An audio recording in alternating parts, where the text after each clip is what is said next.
Good evening. Welcome to Sunday Night with Old Time Radio.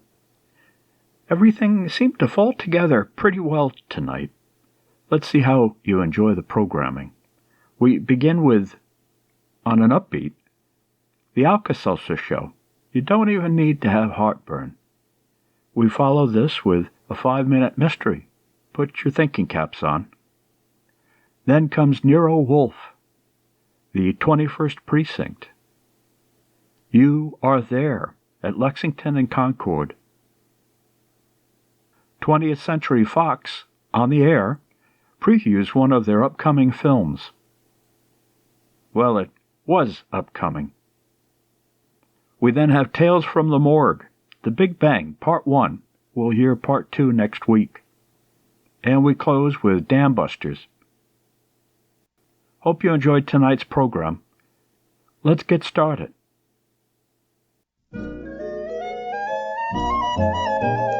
Alka-Seltzer, speedy Alka-Seltzer. The Alka-Seltzer Show, transcribed in Hollywood, featuring radio's favorite singing stars, Kurt Massey and Martha Tilton, with the music of Country Washburn. It's Alka-Seltzer time, Alka-Seltzer time. Morning, noon, and night, it's Alka-Seltzer time. I'm Kurt. I'm Martha. And here we go with the Alka-Seltzer Show.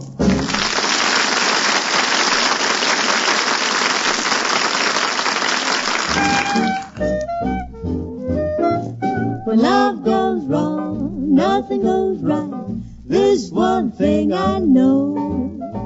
When love goes wrong, a man takes flight, and woman gets uppity. Oh, the sun don't beam, the moon don't shine, the tide don't ebb and flow. The clock won't strike and the match won't light. When love goes wrong, nothing goes right. The blues all gather round you, And day is dark as night. a man ain't fit to live with. And a woman is a sorry sight. It's like I said, you're better off dead when love has lost its glow.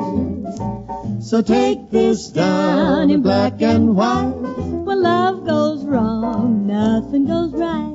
When love goes wrong, nothing goes right. When love goes wrong, there's very little left, that's why nothing goes right.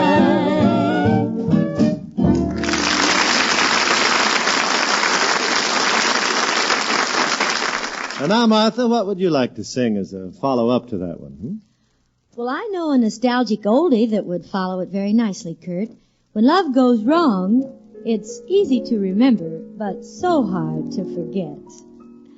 Your sweet expression, the smile you gave me, the way you looked when we met. It's easy to remember, but so hard to forget. I hear you whisper, I'll always love you. I know it's over, and yet it's easy to remember, but so hard to forget. So I must dream to have your hands caress me, fingers press me tight.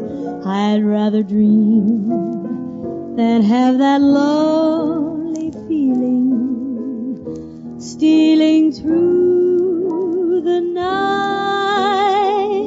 Each little moment is clear before me, and though it brings me regret, it's easy to remember, and so hard to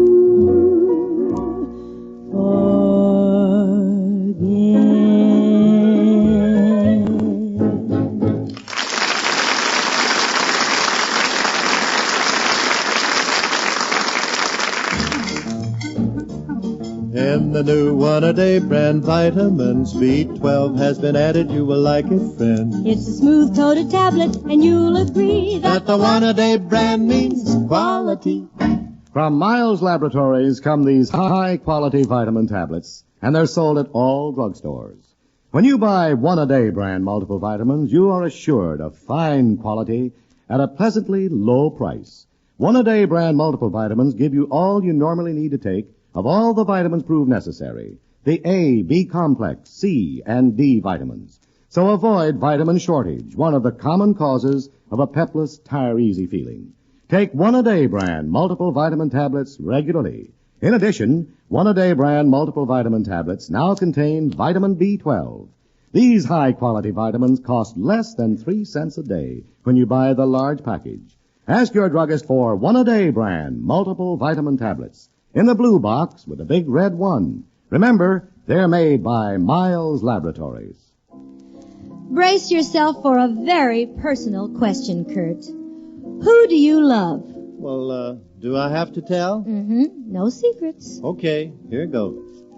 I love Louisa loves me. When we rode on the merry-go-round, I kissed Louisa, and then Louisa kissed me. We were so happy and free.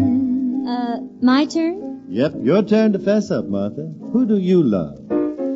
I love my baby. My baby loves me. Don't know nobody as happy as we.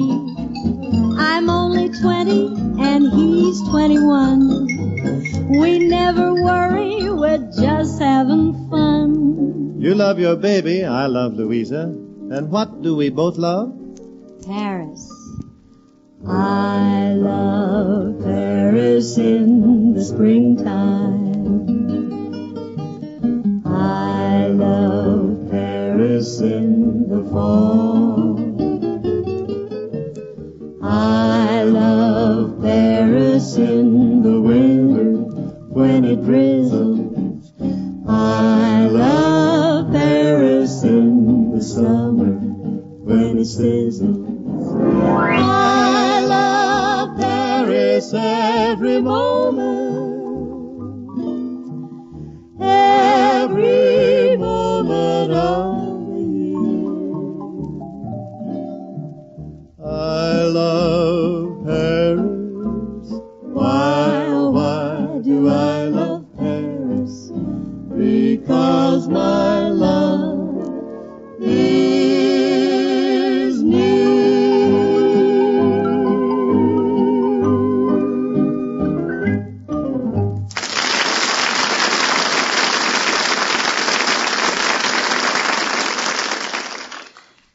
I think this song you're going to sing kind of explains why sometimes young girls prefer the company of older men. You know, a young man fancies himself a Casanova, and he flits from flower to flower. Oh, yes, but as the years go by, he sees the candles piling up on his birthday cake, and the fellow kind of settles down to find one girl and one love for the rest of his life.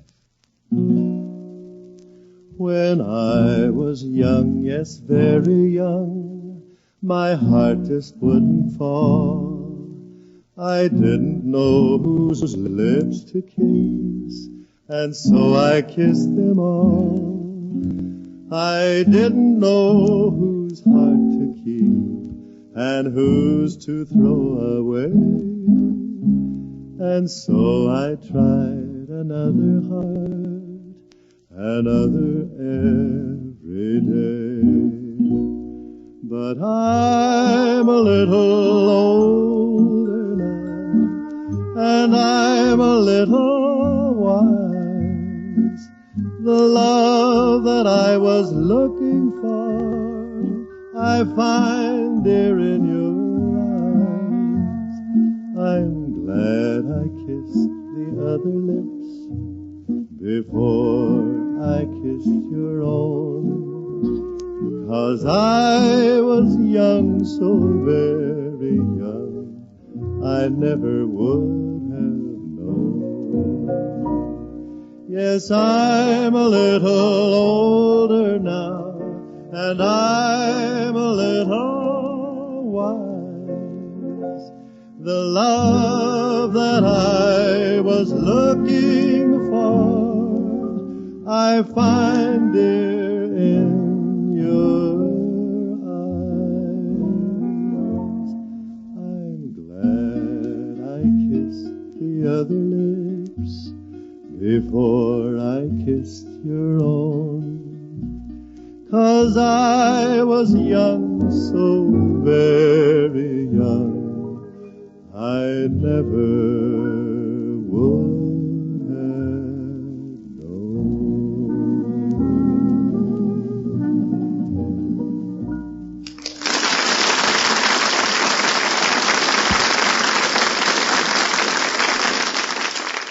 Well, Kurt, here's the latest bulletin from the ballroom and bandstand customers. The Charleston, the Bunny Hug, and the Hucklebuck are completely passé. That's right. The latest craze is a hand-clapping country-style dance called the Tennessee Wigwam. Let's dance. Well, I'm a bow-legged chicken, I'm a knock-kneed hen. Never been so happy since I don't know when. I walk with a wiggle and a giggle and a squawk, a doin' the Tennessee Wigwam. Hear a toot on a fiddle on a hardwood floor, though I'm broke and weary and my back is sore. I walk with a wiggle and a giggle and a squawk, A doin' the Tennessee Wigwam. Put your toes together, your knees apart, bend your back, get ready to start. Flap your elbows just for luck. Then wiggle and waddle like a baby duck. Oh, I love you, honey, won't you be my bride? We'll always be together here side by side. I walk with a wiggle and we'll giggle and a squawk. I do in the Tennessee Wigwam.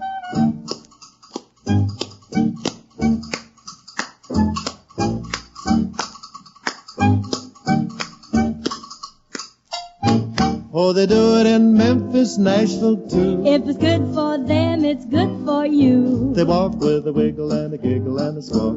I do in the Tennessee Wigwam.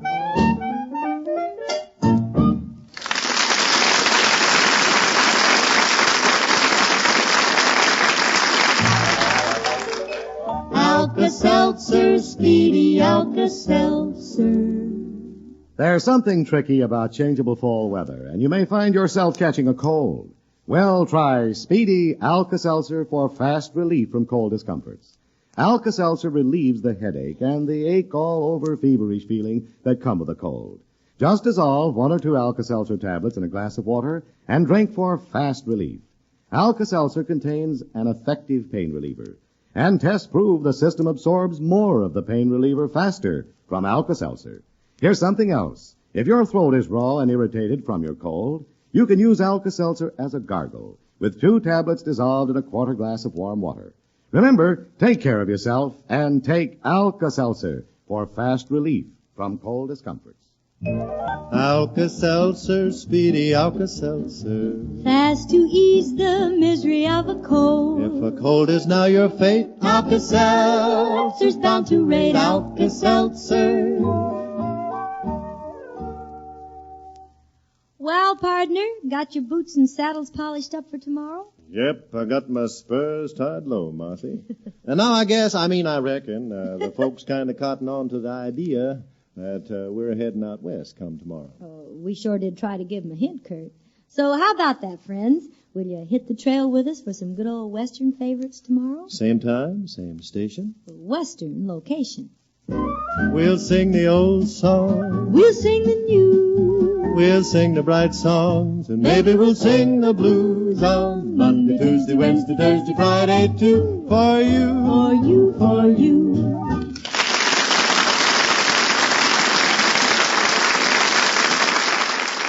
When nervous tension keeps you awake at night, take Miles Nervine to help you relax and sleep. Miles Nervine calms you and lets you sleep. It doesn't put you to sleep. And that's why you don't feel so let down the following day. Miles Nervine is sold at all drugstores in effervescent tablets or liquid. Follow the label, avoid excessive use. Ask for Miles Nervine to help you relax and get the restful sleep you need. Listen tomorrow for the Alka-Seltzer Show, starring Kurt Massey and Martha Tilton, with the music of Country Washburn and his orchestra. Today's program was transcribed in Hollywood, and this is Fort Pearson speaking.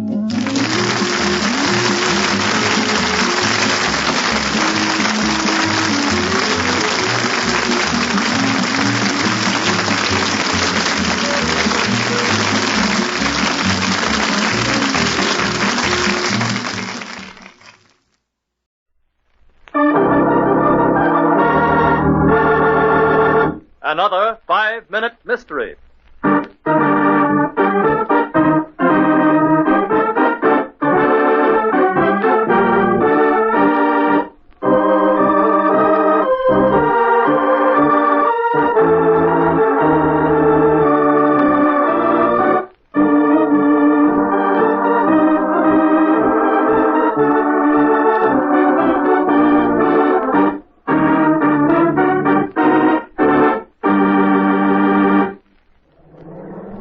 Well, Alice, one more block and you'll behold the Brooks household. 2 whole years, Jim. It just doesn't seem possible it's been so long. You and Dorothy married and with a place of your own. That's true, all right. Only too bad you haven't taken advantage of the old Brooks hospitality sooner. Well, I'm here now, and I intend having a perfectly wonderful time. Now, here we are. Oh, what a charming place this is. Dorothy's probably on needles and pins waiting for me to get you here. Darling, it's Jim. Here's Alice. Jim, look. What? Where? There on the living room floor. It's Dorothy. Dead.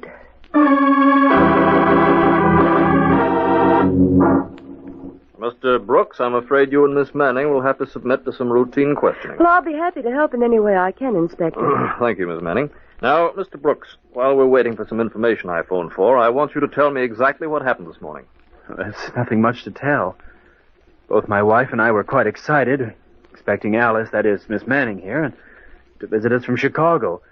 I was to wait until she called me at the office. And you were there all morning? Yes, until Miss Manning's train arrived and we came out here. Well, I had written Mrs. Brooks, Inspector, telling her that I'd call Jim at the office as soon as I arrived.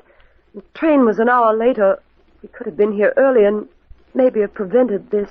Well, that remains to be seen. Apparently, Mrs. Brooks was sitting here in this chair, putting red polish on her fingernails, when she was shot from behind. The polish is spilled all over the carpet, and she was still holding the tiny brush in her hand. She must have recognized her attacker, and since she did not die instantly, she printed these 3 initials here on the floor with the polish. D.O.C.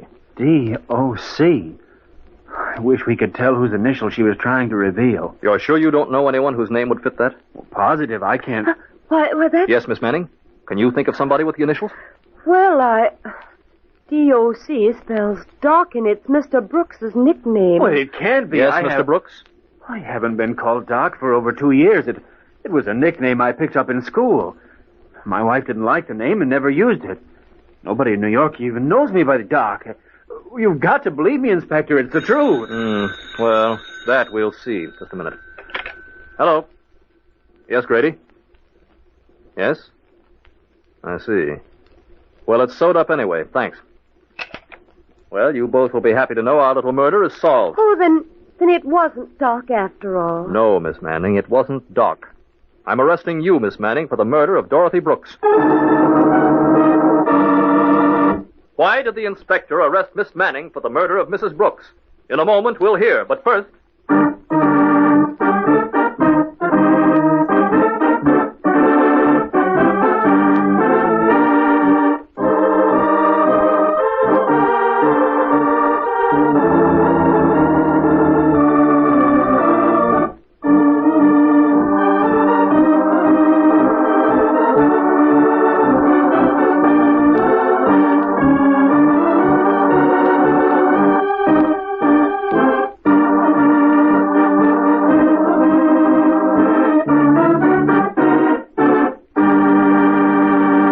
And now, back to our story. How dare you arrest me? I was still on the train. Your train wasn't late, Miss Manning. That phone call just verified the fact. You came out here, murdered Mrs. Brooks, returned to the station, and called Mr. Brooks to pick you up.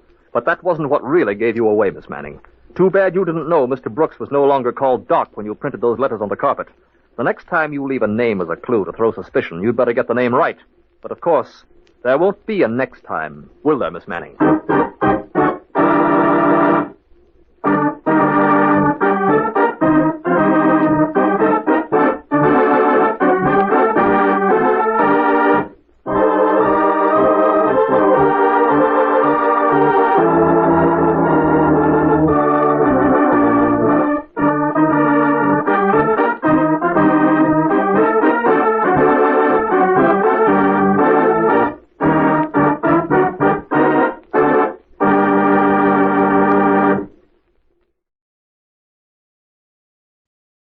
Stay tuned for Nero Wolfe.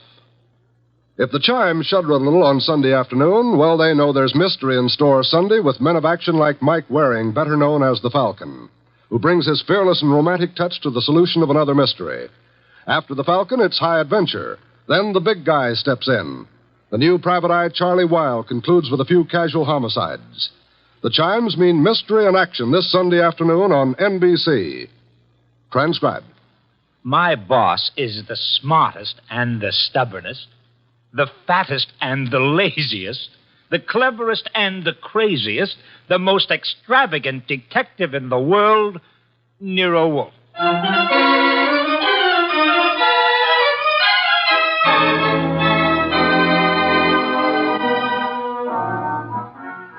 It's the adventure of Stamped for Murder, with that brilliant, eccentric private detective, orchid fancier, and gargantuan gourmet, Nero Wolfe, starring Sidney Greenstreet.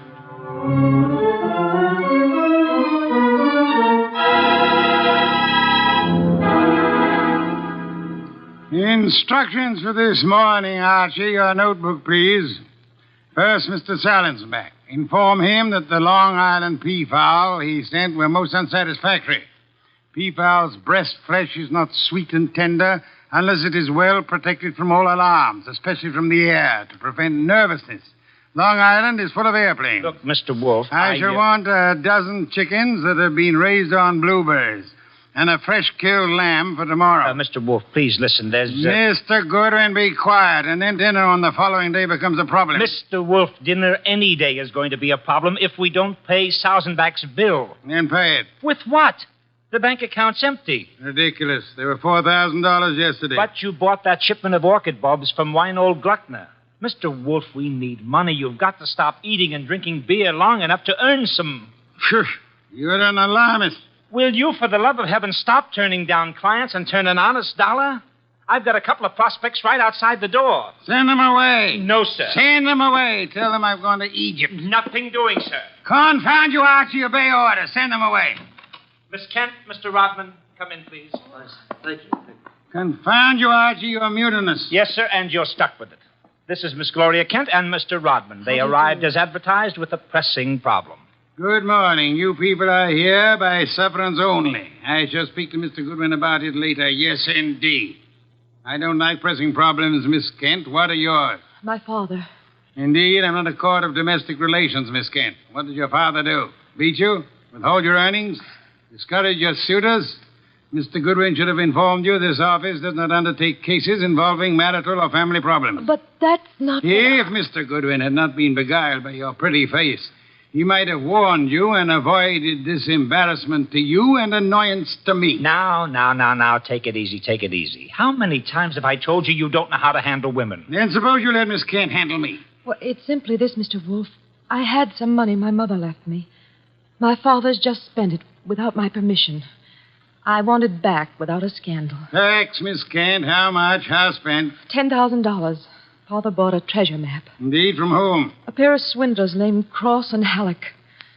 They've driven him crazy, talking about fortune salvaged from the SS this and the SS that. He's got a map and old letters he studies. He's childish. Many fortunes have been recovered. Many more await on the sea bottom. How do you know your father has been duped? Well, I know. You do, Mr. Rodman. Yes. Cross and Halleck bought some old letters from me, written by my grandfather from Hawaii. They used them to manufacture the map and evidence. And that's what they sold to Kent. Father thought he was being so clever. He had the paper analyzed. Of course, the document research laboratory said the letters were genuine. They were. But something new had been added. I'd have never known if Mr. Rodman hadn't told me. You're a party to the swindle, Mr. Rodman? I was not. I never knew what they were up to. Mr. Wolfe, you've got to help me. I can't do anything with Father. I can't convince him. Even Mr. Rodman can't. No, Miss Kent, I'm sorry. This is not for me. But you must. You must. Not in my office, madam. No tears. Please, Archie, stop her. Okay. Archie, when Miss Kent has finished her disgraceful exhibition, show them out. How dare he walk out on us like we were... Easy. I know him. You don't. He gets into a panic when women cry, or else he's curious about what Fritz is cooking for lunch. Now, just wait a minute, please. Oh, aren't you ashamed of yourself walking out like that on that poor kid? That hysterical Gamma. She's lost all of her money. She needs help. I charge high fees, Archie. So charge a small fee. Do you want her to starve? Good heavens. Starve? How monstrous. I'm not kidding.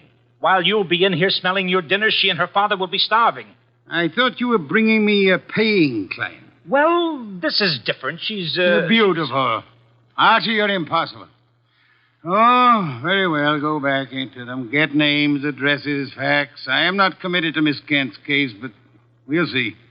Be a tribute I pay for your weakness for a pretty face.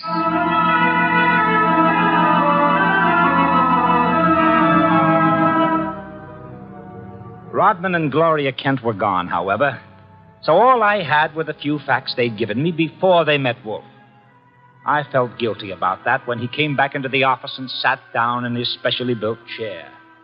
He closed his eyes, and I glared at him. Well, how much of you is awake? Mr. Wolf. Well, they disappeared. Did you tell me you were going to help this girl just to get her out of the office, or did you mean it? You're a gadfly. No, sir. No, sir. You made a promise, and you're stuck with it.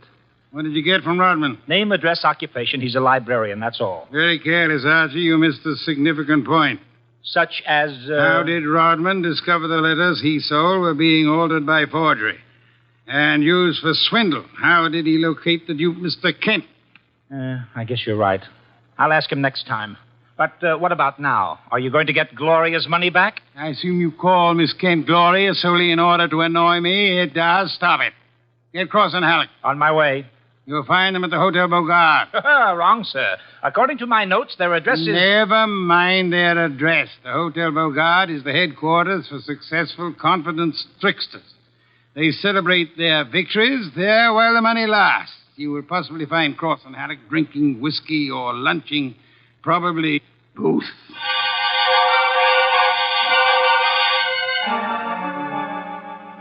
I located Cross and Halleck in the hotel bar and lured them back to our place on 35th Street. Wolf was sitting behind his desk with his hands crossed on his impressive middle, at peace with his lunch and the world when I ushered them in. He sat bolt upright and scorched me with a look. Good afternoon, Mr. Wolf. The tall one's name is Cross, the short one is Halleck.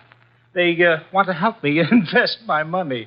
Gentlemen, Mr. Nero Wolf. What? Who? Nero Wolf. Hey, what is this? Confound you, Archie. How drunk are they? Not too drunk for business. Let's get out of here. Come on. Wait a minute. You want me to keep him here, Mr. Wolf? Not by violence, Archie. Come back here, gentlemen. Unless you want 7 years in the state penitentiary. What? You got nothing on us, Wolf. Nothing. I have the Kent case. The Kent? That's a laugh. We're sitting pretty. You are not, sir. You imagine you possess legal immunity. Mr. Kent believes you a grotesque balderdash and will not sue for fraud. Miss Kent cannot sue because she is reluctant to accuse her father of wrongfully obtaining her money. Ergo, you think you're invulnerable. Now, listen. But you forget me. I'm a detective with a fee to earn. A big fee. Quiet, Archie. I am determined to get that fee. Therefore, as Miss Kent's agent, I can and will bring action against you. I'm indifferent to her tears or her father's disgrace. I'm indifferent to anything outside of money. You will return the $10,000 to me at once, sir, or you will be in jail by morning. You mean that? I do, Mr. Cross. Halleck, come here.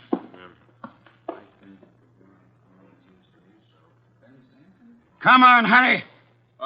Okay. Here, Mr. Wolf. Halleck and I have decided we don't want to get in any trouble with you. Here's your $10,000. Let's have it. Give the dough to Kent, Mr. Wolf, and get the letters and map back for us.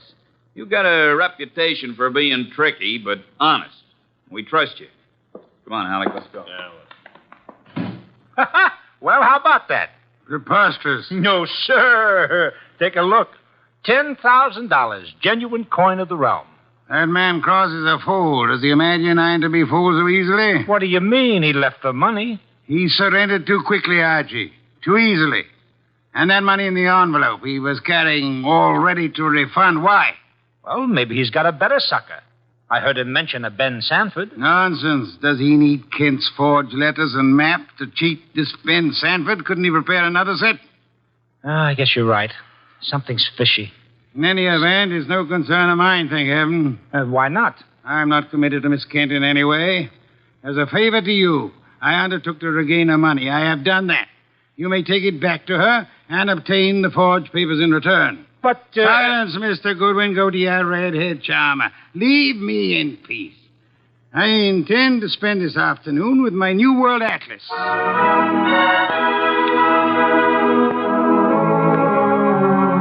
I left him 3,000 miles up the Amazon with his magnifying glass and drove up to East 69th Street. The Kent house was a broken-down little brownstone, and as I went up the stoop, the door opened and Gloria Kent burst out like a skyrocket. Hey, Miss Kent, easy, easy. Let go of me. Let go. What's wrong? What's wrong? Wrong. Nothing is wrong. Nothing at all. Well, how about seeing your father? You want to see my father? Come inside. Oh, for the love of heaven. Come inside, Mr. Goodwin. I'll introduce you. He's in a back room. Come right through the living room. What else came through this living room? A hurricane? No, Mr. Goodwin. Something else. There's my father, Mr. Goodwin. What in the devil? He's dead. His throat's cut. Father, this is Archie Goodwin from Nero Wolf's office. He and his boss refused to help while they could. Maybe he can help you now. Stop it. All I'm good for now is revenge. That's all. Stop it. Stop it and look at me. When did it happen? I don't know. When did you find him? Just now. Keep looking at me. Who went through this house like a hurricane? You? No. Where did you go after you left the office? To the laboratory. What lab? Document research. The place that checked the map. How long were you there? Until an hour ago. I was with Mr. Rodman. Keep looking at me. And then? I had lunch. With Rodman? Alone. And then I came home. All right. All right, now listen to me. I want you to go to Mr. Wolf's house right now. Have you got a cab there? Yes. All right, take a cab. I've got to stay here, but I'll call Mr. Wolf and tell him you're on the way. Now, get.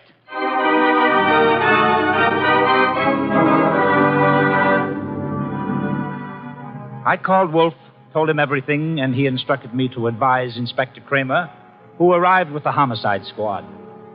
I gave the inspector everything while the squad photographed and measured, print dusted and detected. At 3:30, Kramer took me back to the house on 35th Street for a fight with Wolf. It's a great story, Wolf. Great. Kent buys a phony treasure map. Everybody knows it's phony except Kent. But Cross and Halleck try to buy it back, and Kent gets himself murdered. Did you find the map and letters in the house, Inspector? No, I didn't. The killer was after the map. The phony map? Certainly. Why? Well, if we knew that, we would know why Cross and Halleck so willingly paid back the money and why Kent was murdered. Maybe it's not phony. I'd better see the girl now. No, you fancy her for the murder. Well, I'll know after I ask a few questions. Tonight. She's had a shock, Mr. Kramer. She needs rest. Look, Wolf, I want her. Why bother with her when there's so much to be done? Yes, such as?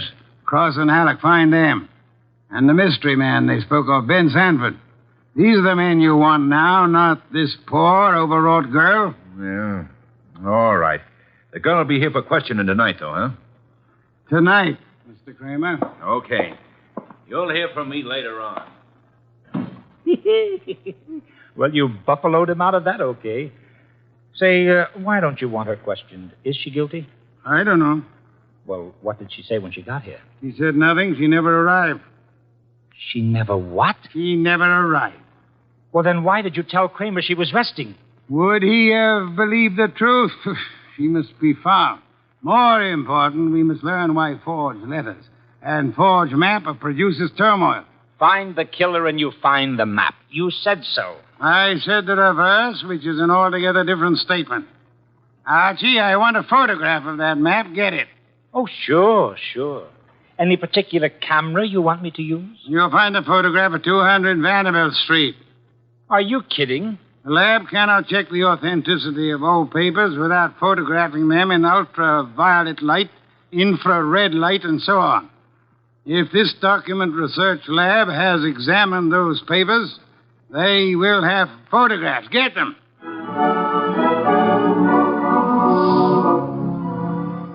He got out of his chair and waddled back to the house elevator. It was 4:00 and time for his regular afternoon session with the Orchids. I drove down to the document research laboratory on Vanderbilt and got such a shock that I grabbed the office phone and dialed Wolf at once.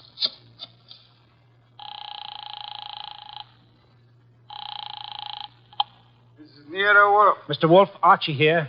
What's the matter? You lost? No, sir. No, sir, but I found something. Photographs? No, Mr. Wolf, I don't think you'll ever see any photographs of the Kent map. I don't think any were taken. Indeed. But guess who runs the document research laboratory? No. Don't guess. You probably know. A man named Ben Sanford, and he's sitting right here looking at me. Bring him home with you. Home? But it's 4 p.m. This is the sacred hour when you pray over your orchids. And Mr. Sanford can join the ceremony.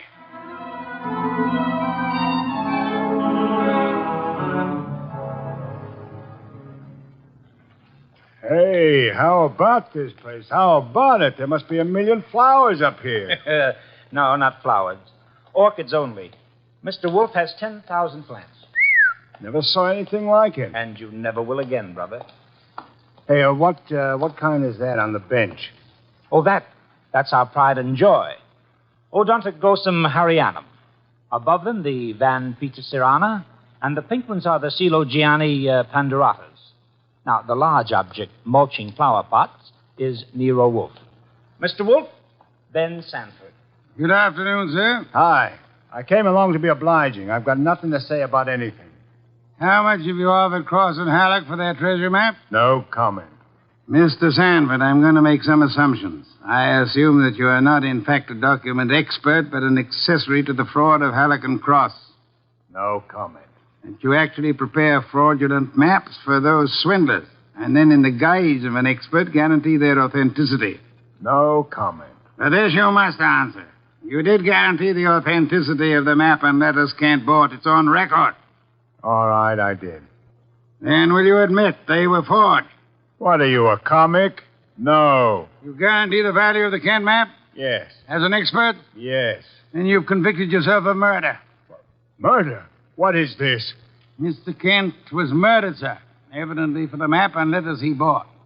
But of all persons involved, you alone believe in the value of the map. No one else does. Therefore, you alone would have murdered Kent for the map. For the love of... Now, wait a minute. Chew it over, brother. Chew it over. Either way, he's got you. Okay, you want me to level? Here it is. Level, Archie. Okay, boss. Thief-type talk. It means tell the truth. It's like you say. The letters were bought from Rodman. I forged the map and evidence onto them. I guaranteed them to Kent. It's a swindle. The letters are without value? Oh, sure, they're old, that's all, from 1851. Just tired family gossip and stuff. Indeed.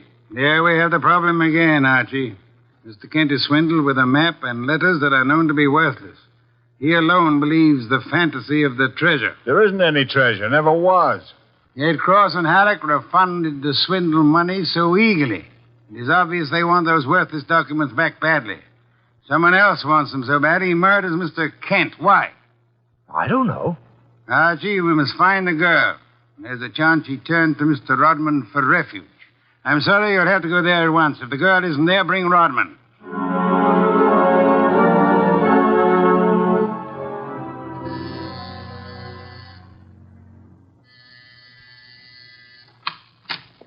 Yes? Hello, Rodman. Remember me? I'm Archie Goodwin from Nero Wolf's office.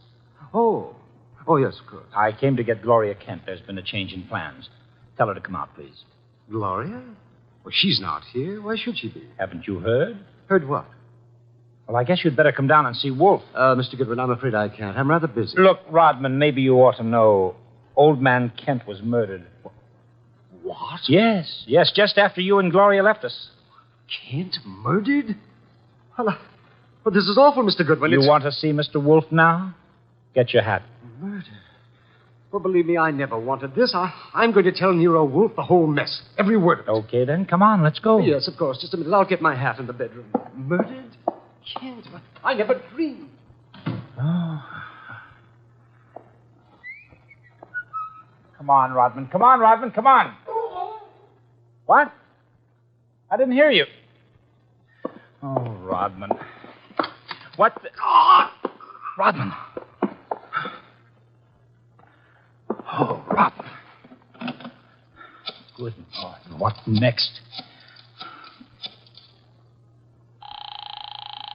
Come on. This is Nero Wolf. Archie here. We've had a tough break. Yes? While I was waiting for Rodman at the front door, he went into the bedroom for his hat. The killer was there. How do you know? He cut Rodman's throat. Kevin. The back window was open. It's a ground floor apartment. He was out and gone before I had a chance. Archie, where were your wits? Let me alone. I've had a man murdered 20 feet from me. You think I'm cheering? Mr. Kramer is here, and he has news for us, Archie. He could not locate Cross and Halleck in their apartment. They had not been home all day. The maid informed him that she was waiting for her weekly salary. Well, so what? She was most angry and peppery, Mr. Kramer informs me. Red pepper? Exactly. Okay. Okay, maybe I know what you mean. I'll try to deliver the goods this time. Goodbye.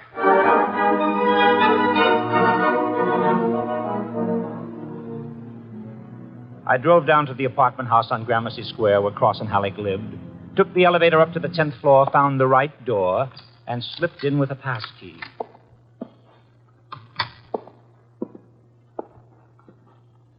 Come on out. Come out wherever you are. I know you're in here. You fooled Kramer pretending to be the maid, but you didn't fool Wolf. You'd better... Gloria! Cut it out, you idiot. Lay off. It's Archie, you dope. Archie Goodwin from Nero Wolf's office. Remember me? Let go. Give me the gun, Gloria. Give it to me. That's right. Who did you think I was? Halleck. Oh, brilliant. So Wolf figured you out, huh? Well, you are a brave girl. They killed your father.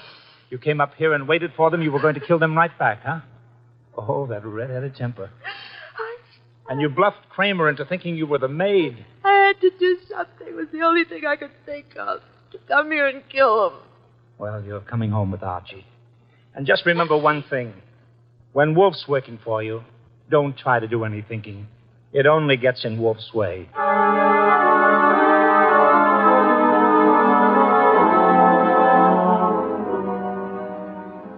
I got Gloria Kent back to the house at 7 o'clock. I parked the car, brought her into the office, and got the shock of my life. There was a convention on. Wolf was there, with Inspector Kramer representing the cops. Cross, Halleck, and Sanford were there representing the crooks. When Kramer saw Gloria, he scowled first at her and then at Wolf. So it was a slick one after all, Wolf. You didn't have the girl. You had no intention of producing her. Please, Mr. Kramer, that can wait. There are other matters more important. I dine at 8. That leaves me 1 hour to solve your murders. Murders? More than one? Yes, 2. Elmer Rodman. By heaven, Goodwin, if you... Please, Mr. Kramer, not now. First, Miss Kent. Good evening, Miss Kent. I presume you have met these gentlemen, Cross, Halleck, and Sanford? Yeah, I'll take your purse, please. Why? Don't think me as naive as Mr. Goodwin, miss. When you left your home after the murder of your father, you took the map and letters with you. They're in your purse now. That's not true. Archie, the purse. Thank you. We have here an interesting situation. There exist some old letters and map, forged and fraudulent. They're worth $10,000 and more to Cross and Halleck, and worth 2 murders to a killer. Why? There must be something of great value in the letters. Such as? Something which Mr. Sanford could not see, although he worked on the document closely. Yet something which could be made manifest. What is the answer, Miss Kent? You know it? I swear I don't. Secret writing, Archie. Bring the chafing dish from the dining room. Right. Secret writing? I saw nothing when I worked on those letters. Naturally, Mr. Sanford, the writing is invisible. But heat is an agent.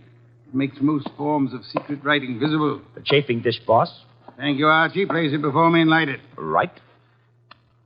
Now I open Miss Kent's purse. From it, you see, I withdraw these ancient letters which he took from her house after her father's murder. That's not true. Archie. That's enough, Gloria. That's enough. From now on, you just listen. We remove the letters from the envelope and toast them gently. The secret ink vintage 1851 will easily succumb to the agency of heat. Careful. Those envelopes will catch fire. Hey, they've caught. Don't be upset, Mr. Cross, Mr. Halleck. The envelopes. They'll burn safely in the dish. We can concentrate on the writing. Watch closely. I don't want to be accused of trickery. You fat fool. The envelopes are everything. Put them out, Sanford. Don't sit there. Put them out. Why, Mr. Halleck? Well, the stamps, the missionaries, are worth a fortune. The missionary. Of course. You know that. Mr. Cross knows. So does Mr. Sanford, right? Yeah. Cross Sanford knows, you old fool. Let me... But Mr. Sanford is not alarmed. Why not, sir? I don't know what you're talking about. $50,000 or $100,000 is burning before your eyes, Mr. Sanford. Cross and Halleck are burning their fingers, putting out the flaming envelopes. And you sit there quite indifferently. Why? Well, You know the value of the missionary stamps on the letters you bought from Rodman. But you know these aren't the real letters. Isn't that it? Not the real letters? I told you I'm tough to crack, Wolf. You didn't fool me with those dummies. Dummies, how do you know? Mr. Cross didn't know. Mr. Halleck didn't know. How did you? Well, I'll tell you, sir. Only one man could know I was framing Miss Kent as a decoy. Only one man could know I prepared these dummy letters and pretended to take them from her purse. And that is the killer. The man who murdered her father and stole the map and letters this morning. You, sir, Mr. Sanford. Well, I'll be... Mr. Kramer, there's your killer. You'll find the missing map and letters on him or concealed in his home or office. You won't need the evidence anyway. Look at his face. He's self-confessed. Self-confessed like fun. He was booby-trapped.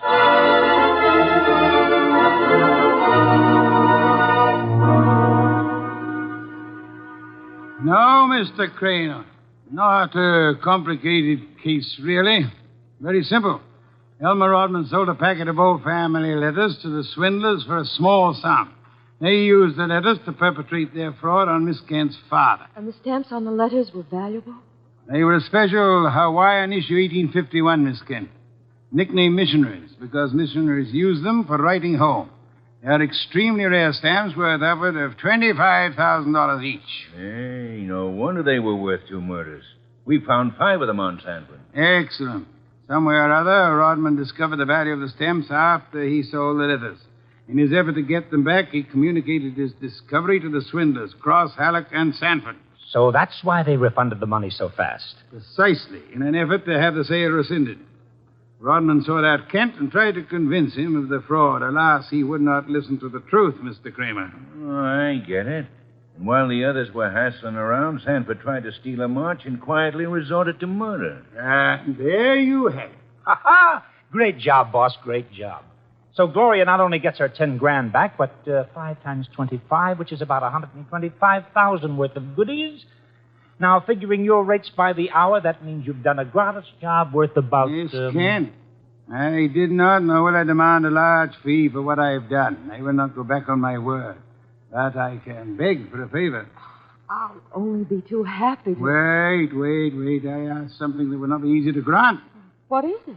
Will you use your red hair, your pretty face, your admirable figure, and your ample fortune to lure Mr. Goodwin away from this house tonight? I would like to enjoy my dinner in peace. That won't be difficult, Mr. Wolf. Let's have an understanding right now, Gloria. Difficult for you or for me? I'll be delighted. Indeed. To spend an evening with Mr. Goodwin, there is only one word for you, Miss Kent. Intrepid.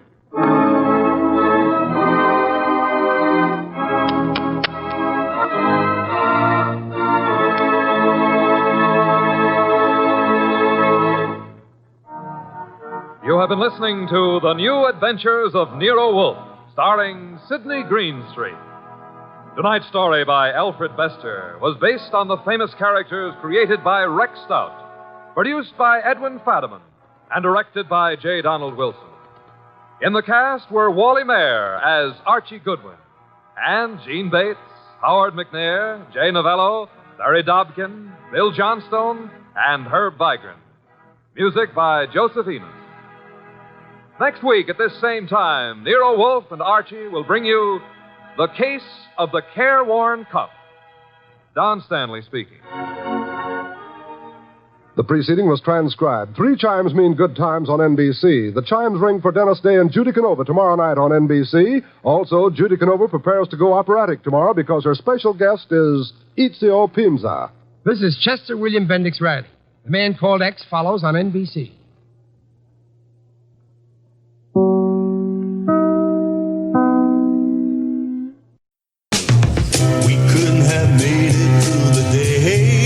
Something to show the way, and that something keeps us going. And you can't make it through the night if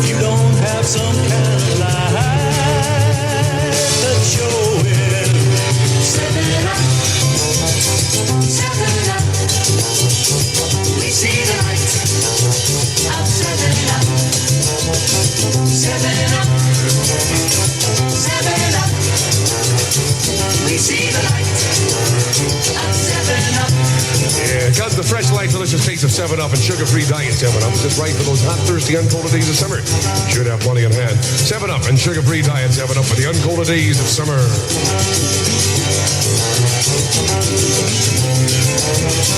7-Up.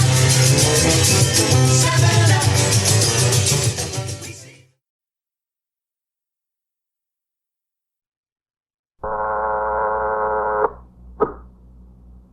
21st Precinct, Sergeant Klein. Yes? Where? 3120? In the bar and grill. Who's shot?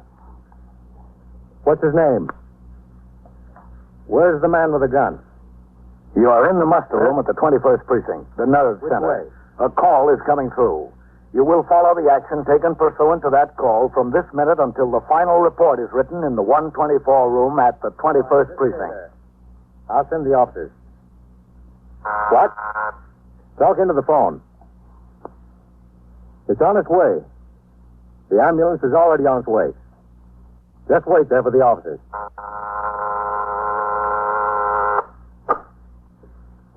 21st Precinct. It's just lines on a map of the city of New York. Most of the 173,000 people wedged into the 9/10 of a square mile between Fifth Avenue and the East River wouldn't know if you asked them that they lived or worked in the 21st. Whether they know it or not, the security of their persons, their homes, and their property is my job. My job and the job of the 160 patrolmen, 11 sergeants, and 4 lieutenants, of whom I'm the boss. My name is Kennelly, Frank Kennelly. I'm captain in command of the 21st. I was working my 6 p.m. to 8 a.m. tour. It was a hot, muggy night. After I turned out the platoon for the late tour, I went on patrol of the precinct with patrolman Johnny Farrell as operator and myself as recorder. At 2:55, we were driving south on Lexington Avenue in the 70s. There were few cars on the street and fewer pedestrians. All right, cut across east on 72nd, Johnny. We'll take a turn up first. Yes, sir. KGA 38. What was the matter with your boy, Johnny? I don't know, Captain. Analogy, the doctor said. 75. A rash like that could be caused by anything. Something he ate or one of his toys or weed or something. Hard to tell. Yeah, I know. And to keep him from scratching. How are you going to keep a kid 5 years old from scratching in his sleep unless you try Well, if there's somebody running.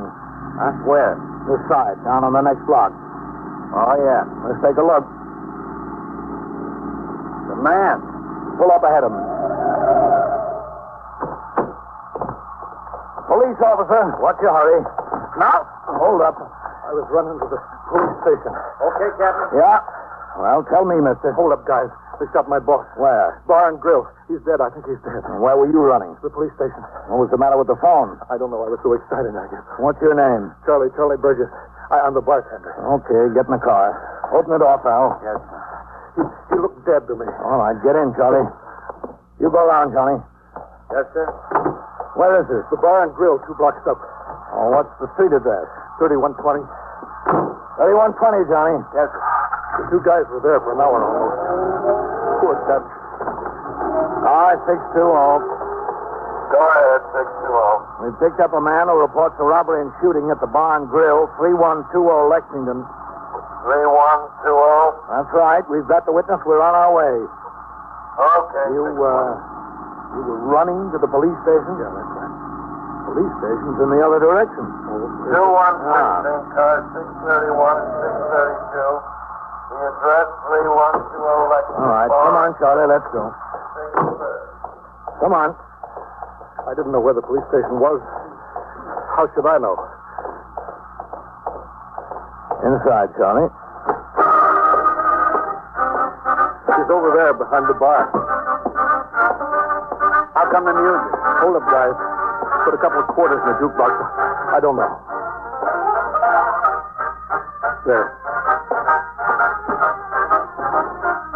Is he dead? Yeah, he's dead. Here's the gun, Captain. Over here. All right, let it lay, Farrell. Pull the plug on that jukebox. That's it.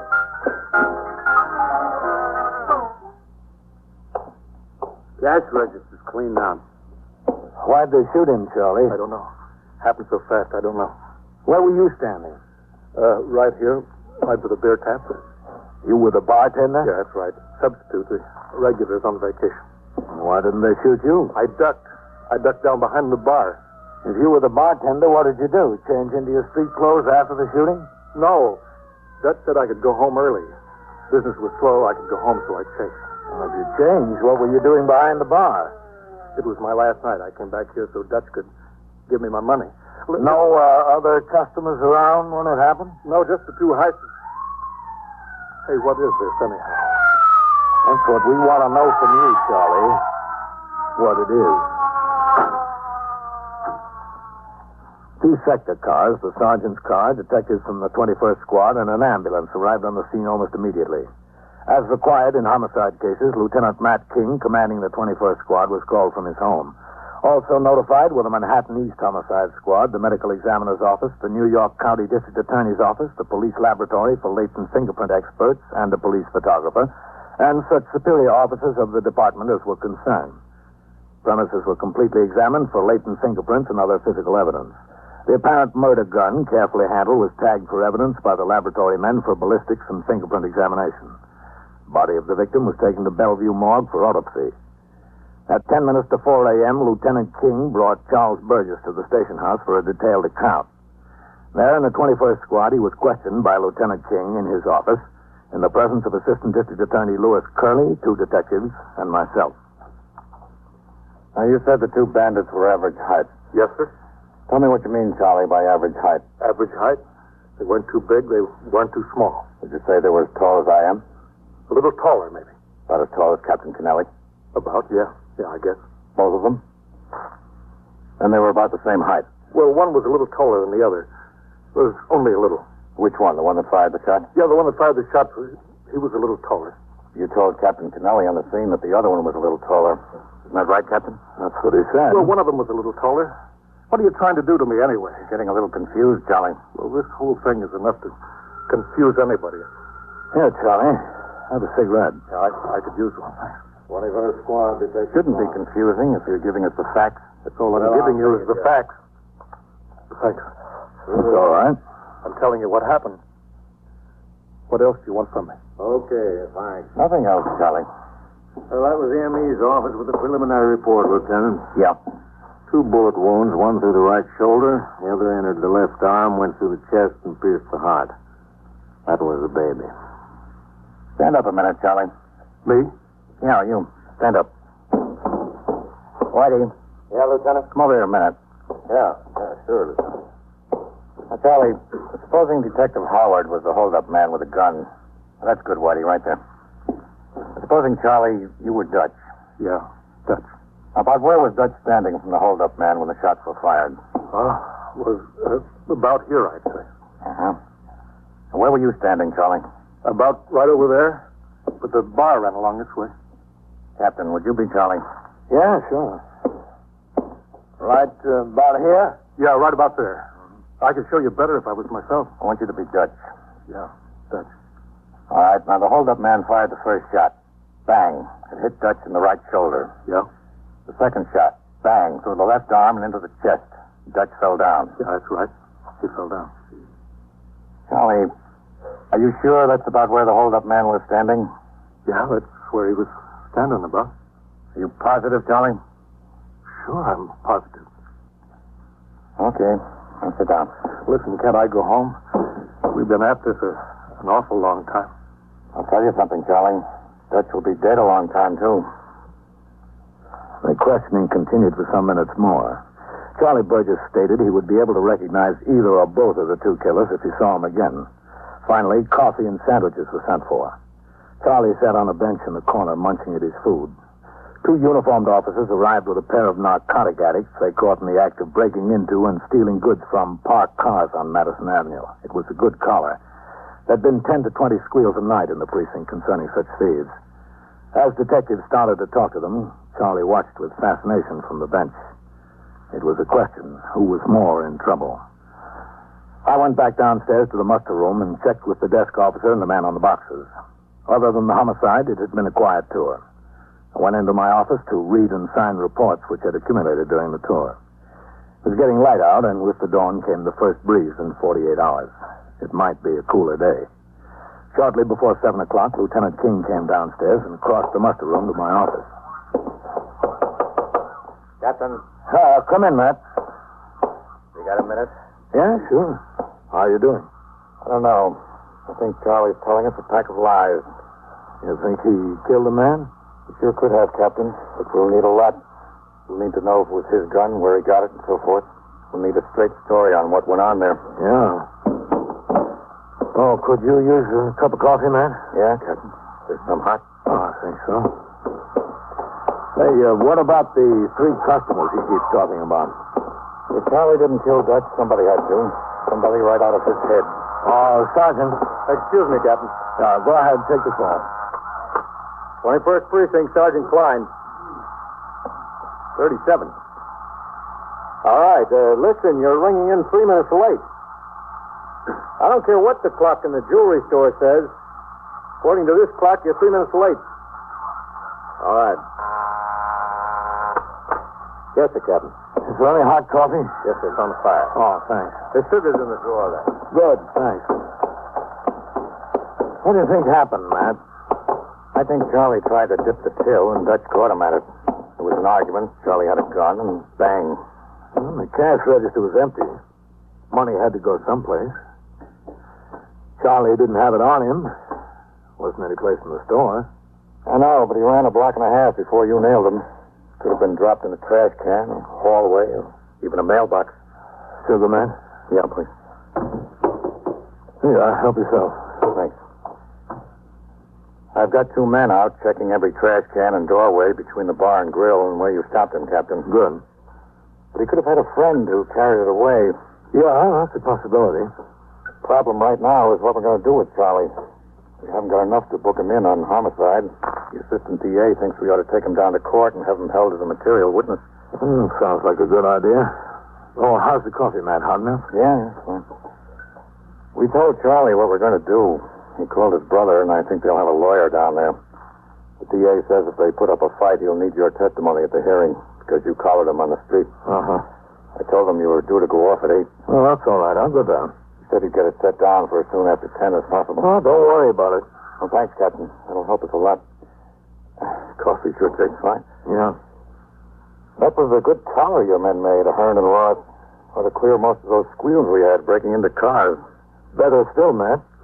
It ought to stop them. Yes, sir. You've got a big point. At 8 a.m., I turned out the platoon for the day tour. A few minutes later, with the 2 detectives and Charlie Burgess, I rode to Police Headquarters Annex, 400 Broome Street.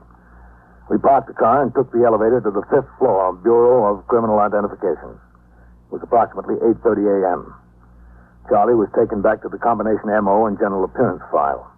Here, there are thousands of photographs of men with criminal records classified according to the type of crimes they had committed. Stick-up men, burglars, forgers, auto thieves, pickpockets, and so forth. Within each classification, the photographs are broken down according to general physical description. That is, according to height, weight, hair color, complexion, and build. Charlie was seated on a stool in front of the file. Fox and Howard stood on either side of him. I leaned on another file behind them and watched. Well, take your coat off, Charlie. You got about 6,000 pictures to look at. It's hot. No, that's all right. Oh, suit yourself. Relax, Charlie. Count on making a career out of it. I'm relaxed. Now, this is what's known as a visible record file. There's 12 slides to a cabinet, 71 pockets on each slide. In each pocket, there's 2 pictures, full face and profile of the same man. I'll pull out a slide, start dropping the pockets in front of you. Say no, and I'll drop the next one. You all set? I'm set, I guess. Now, relax, Charlie. You'll be here a long time. All right, here goes. No, that's not him. Just say no or save your voice. No. That's the guy. That's him. This one? That's him, I tell you. That's the one that shot Dutch. That's him. Are you sure? I'm telling you. Okay, study it a little longer, make sure. I don't have to study. That's him. Study it anyway. Whitey, come here. Now, just sit there, Charlie. You believe him? You? I ask you first. Captain? You said it like it mattered. It's like hitting the sweepstakes. 50,000 mugs to look at, and he makes the third picture. Well, either Charlie lives right, or he's the best liar I ever met. You are listening to 21st Precinct, a factual account of the way the police work in the world's largest city. Charlie Burgess was put to work looking through the mugs for the number 2 man. Meanwhile, Detective Fox had an identification man pull the complete jacket on the suspect he identified, Al Hance, also known as Alfred Harrod, a man with a record of 2 arrests and 1 conviction, armed robbery. This information was telephoned to Lieutenant King. So was the report that the murder gun bore no readable fingerprints. By 9:45 a.m., Charlie had failed to identify a picture of the number 2 man. He was taken to the car, and we drove farther downtown to the criminal courts building at 100 Center Street. There, in felony court, he was met by his brother and an attorney. After considerable argument before the magistrate, Charles Burgess was ordered held as a material witness in $15,000 bail, which could not be posted immediately. The 2 detectives signed a receipt for Charlie and drove him back uptown to the 21st. I went with them. In there, Charlie, in the lieutenant's office.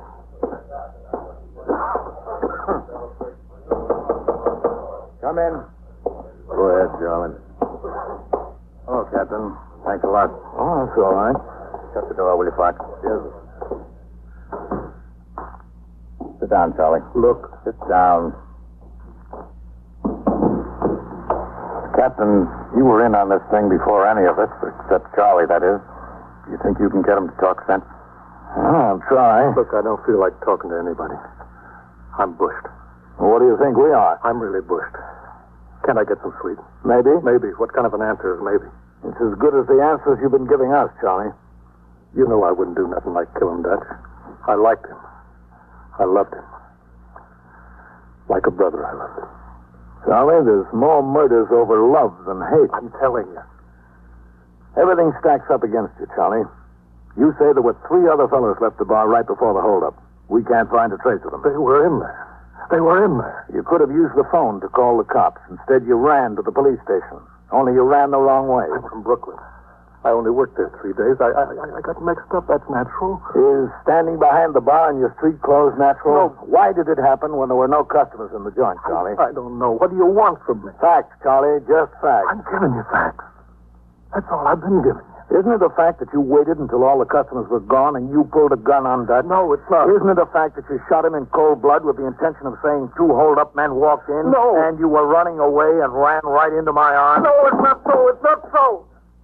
It's not. Well, Charlie, I hope it isn't so.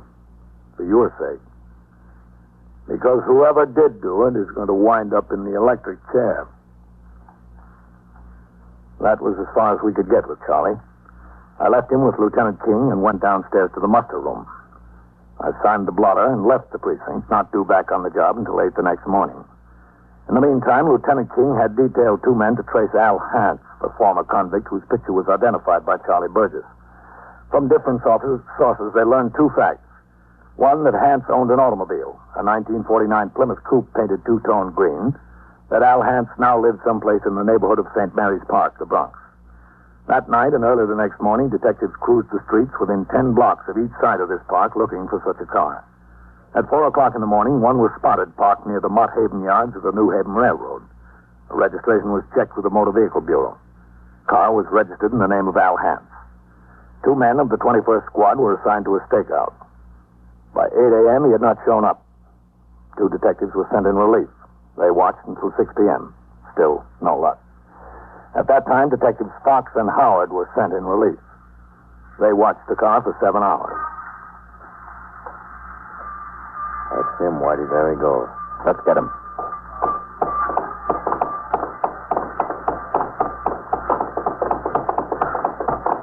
Wait a minute, Al. Grab him. Police officers, hold still, Al. Hey, what's the idea? Hold still. He's clean. Listen, what's the idea? What do you want? We want to talk to you, Al. All right, let's talk. What's the beef? What have you been doing for the past week? I've been working. Working for a trucking company. Where? Here in the Bronx. Days or nights? Well, a little of both. And what else have you been doing? Well, I've been dating a girl. Every night? Yeah, almost every night. When I'm not working. You got the wrong party, boys. We'll see about that. Come on. Listen, why don't you save yourself a lot of trouble? Why don't you talk to her? She can account for my time. We'll talk to her. What were you doing there all the time? Well, we were drinking, etc. What's this girl's name? Her name's Wanda. Wanda Rutley. That's the honest to goodness truth. Where does she live? She lives on East 152nd. Where on East 152nd? I don't know the number. I can show you the house. Okay, Al, you show us the house. Come on, there's our car. The detectives took Al Hance to their car. They drove to East 152nd Street, where Hance pointed out the house in which he said the girl, Wanda Rutley, lived. They drove him downtown to the 21st for questioning by Lieutenant King concerning his activities of Tuesday night. He denied all knowledge of the holdup and murder. At 4 a.m., Lieutenant King instructed Detectives Fox and Howard to go back uptown to the girl's room. All right, I'm coming. All right, I said. Taking a girl up in the middle of the night. Yeah, what do you want? The police officers want to open up. I don't care who you are. Girls gotta have some self-respect. You're a sound sleeper. I gotta take sleeping pills, doctor's orders. Hey, don't any cops work the day shift? What are you always doing coming around the middle of the night and disturbing somebody's self-respect like this? Look at me. Lucky I wasn't too groggy to put on a kimono. Wanda, you know Al Hance? Yeah, sure, I know Al Hance. You know I know Al Hance. When'd you see him last? What day is this, anyway? This is Friday morning, 4 o'clock. Have you seen him this week? Yeah, I saw him a couple nights ago. Tuesday? Wednesday? When? Day before yesterday. No, wait a minute. What was that, Tuesday? Day before yesterday? That's right. He was here, yeah. Excuse me, I gotta sit down. Go ahead. Oh, thanks. You're very generous. What time did he get here Tuesday night? Oh, I don't know. About 9, 10 o'clock, something like that. What time did he leave? It was late, very late. About midnight? No, much later. What did you do, anyway? 1 o'clock? No, much later. Close to 4, after 4, something like that. Close to 4, huh? I don't know exactly where. It was rather sometime. What was he doing here all the time? Well, we were... Do I have to say? I'll say anyway. We were drinking and we were playing canasta. Canasta. Canasta. We were playing canasta. All right, Wanda. Go in and get dressed. Why? Some people want to talk to you downtown. In the middle of the night. Always in the middle of the night. It doesn't look good, Whitey. Well, that depends whose side you're on. Looks great for Al. For Charlie, it looks terrible. I was on the job at 7:45 in the morning. After I turned out the platoon, I looked over the blotter and arrest records for a picture of what had occurred in the precinct during the night.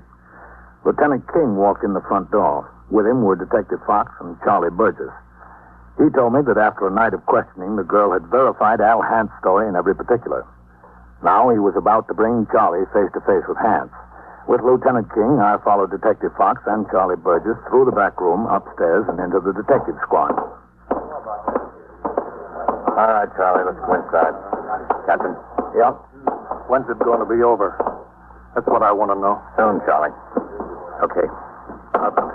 Downtown, I'm getting sick of it. Oh, is it? Lieutenant? Oh, all set, Lieutenant. Come in. Go ahead, Charlie. I try to help him. That's him, Captain. That's the guy. I'm the guy that what? You're the guy that shot Dutch. You're out of your mind. Him, I'm telling you. It's him. Hey, who is this jerk? He's crazy. It's him. It's him. Get your hands off me, will you? It's him. Tell him to get his hands off me. Golly. It's him. Down. Yeah. All right. Listen, what kind of a frame is this? He's the guy. All right, folks, be quiet. Bart, bring her in here. We'll wrap it up. Okay. Well, you wouldn't take my word for it, huh? But you'll take Wanda's. Who's Wanda? You'll see, Charlie. Everything I'll see. Tell me something. Come on in. Inside, Wanda. All right. Don't have to rush me. Sit down, Wanda. Hello, Wanda. Oh, Hans, why don't you stay out of trouble? So I wouldn't have to lose my self-respect and be waked up by policemen at such an hour to make alibis for you. Sit down. All right. Could say please. Wanda, you're involved in a very serious matter here. Oh, I'm always involved in a very serious matter, but Al was at my house. He was there from around 9 o'clock until after 3 in the morning, and nothing you can say will change that. It's a lie. Okay, Charlie. Wanda, did you know this was a murder case? Murder case? Is it? Murder? Well... Now, was Al at your place between those times on Tuesday night? I told you he was, didn't I? We want the truth, Wanda. I'm telling you the truth. You ever been in jail? Sure, I've been in jail. You know I've been in jail. How long? Overnight? I was in 2 nights once. Were you ever in 2 years, or 3 years, or 5 years?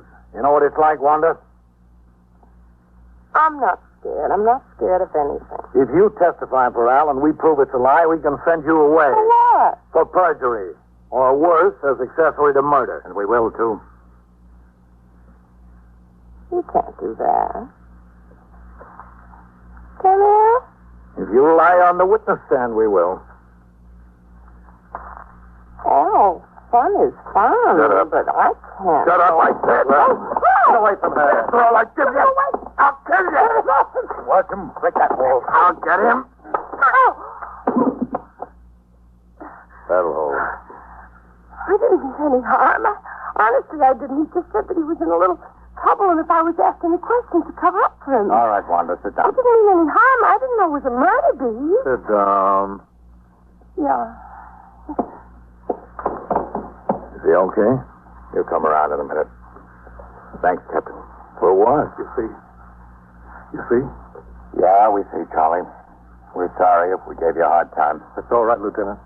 You guys were just doing your job. I know that. I'll admit it. It looked bad for me. Awful bad. Charlie, no matter how bad it looked for you, it's going to look a lot worse for him. 21st Precinct, Sergeant Klein. How'd you know it was Burglar's man? And so it goes. Around the clock, through the week, every day, every year. A police precinct in the city of New York is a flesh and blood merry-go-round. Anyone can catch the brass ring. Or the brass ring can catch anyone. Incidents portrayed on tonight's 21st Precinct occurred last year. Names were changed to protect the interests of persons involved. 21st Precinct is presented with the official cooperation of the Patrolmen's Benevolent Association, an organization of more than 20,000 members of the Police Department, City of New York. Everett Sloan in the role of Captain Kennelly, Ken Lynch as Lieutenant King. Featured in tonight's cast were Elspeth Eric, Wendell Holmes, Chuck Webster, Bill Quinn, Phil Sterling, and Lawson Zerbe. Written and directed by Stanley Niss, produced for CBS Radio by John Ives. Art Hanna speaking. This is George Fielding Elliott, CBS News, New York. Early this morning of April 19, 1775, CBS learned that General Thomas Gage, Commander-in-Chief of the British Army here in the American colonies, has dispatched at least 800 of His Majesty's regulars from Boston to Concord. The Redcoats have been ordered to do 2 things: to seize the military supplies which the colonists have recently been storing in Concord, and to arrest Samuel Adams and John Hancock, the top leaders of the Sons of Liberty, the organization which is the spearhead of the colonial resistance movement. At this moment, the Redcoats are somewhere on the road to Concord. They left Boston by the Charles River crossing early last evening. And though General Gage... April 19, 1775. His Majesty's regulars march on Concord. You are there. New England. The delicate peace between the colonies and the Crown feels the force of General Gage's march on Concord. Will peace survive, or will dawn find the colonies in open rebellion? CBS takes you back 174 years to the hour Paul Revere rode. All things are as they were then, except for one thing. When CBS is there, you are there. You Are There, produced and directed by Robert Louis Cheon, is based on authentic historical fact and quotation. And now, CBS News, New York, and Major Elliott. To seize the military supplies the colonies had been storing there, to arrest Sam Adams and John Hancock comes as no surprise. General Gage could not possibly have afforded to wait any longer before striking a major blow at the growing colonial resistance to the Crown's authority. Not to move, and move immediately, would be to risk the effective establishment of a powerful colonial force dedicated to the ultimate destruction of King George's power in these colonies. The colonists had been protesting ever more vigorously against laws passed in England by Parliament without the consent of the colonies. They refused any longer to be exploited economically by English merchants. Incident has piled upon incident. Violence has followed violence. The Continental Congress has crystallized political resistance. Now military resistance is crystallizing. Only recently, Patrick Henry, speaking in the Virginia House of Burgesses, said, "The next gale that sweeps from the north will bring to our ears the crash of resounding arms." Goaded by epithets of insult, General Gage, tolerant, slow-moving, sometimes called the Old Woman, has finally accepted the challenge of the resistance. As for the colonists in Concord, there is no doubt that they are determined to keep their military stores as the legal equipment of local militia. The only question is, can the fragile peace, which still exists, survive the sparks that are even now being struck by the hobnails of General Gage's grenadiers on the road to Concord? Doug Edwards is ready to report from Concord, so over to Doug Edwards.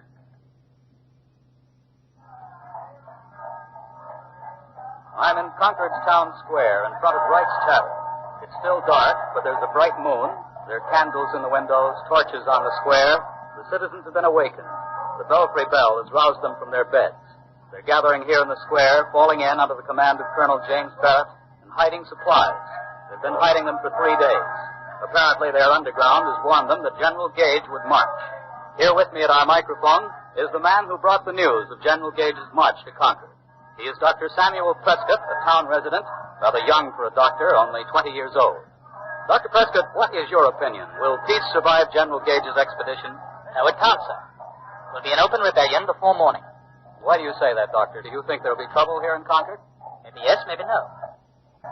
There are 21 miles between Boston and Concord. There's Roxbury Town, Bedford, Lexington, Mystic, and dozens of others. In every one of those towns, the Minutemen have been pulled out of bed and they're itching for a fight. They don't like the lobster bats don't like them. Does that look like trouble, or does it? Well, Dr. Prescott, there's been violence before, but no open rebellion. Yes, but this time it's different. You don't send 800 regulars to a tea party. Gage means to fight, he'll find us ready.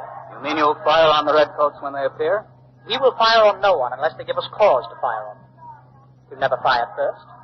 They've always provoked us.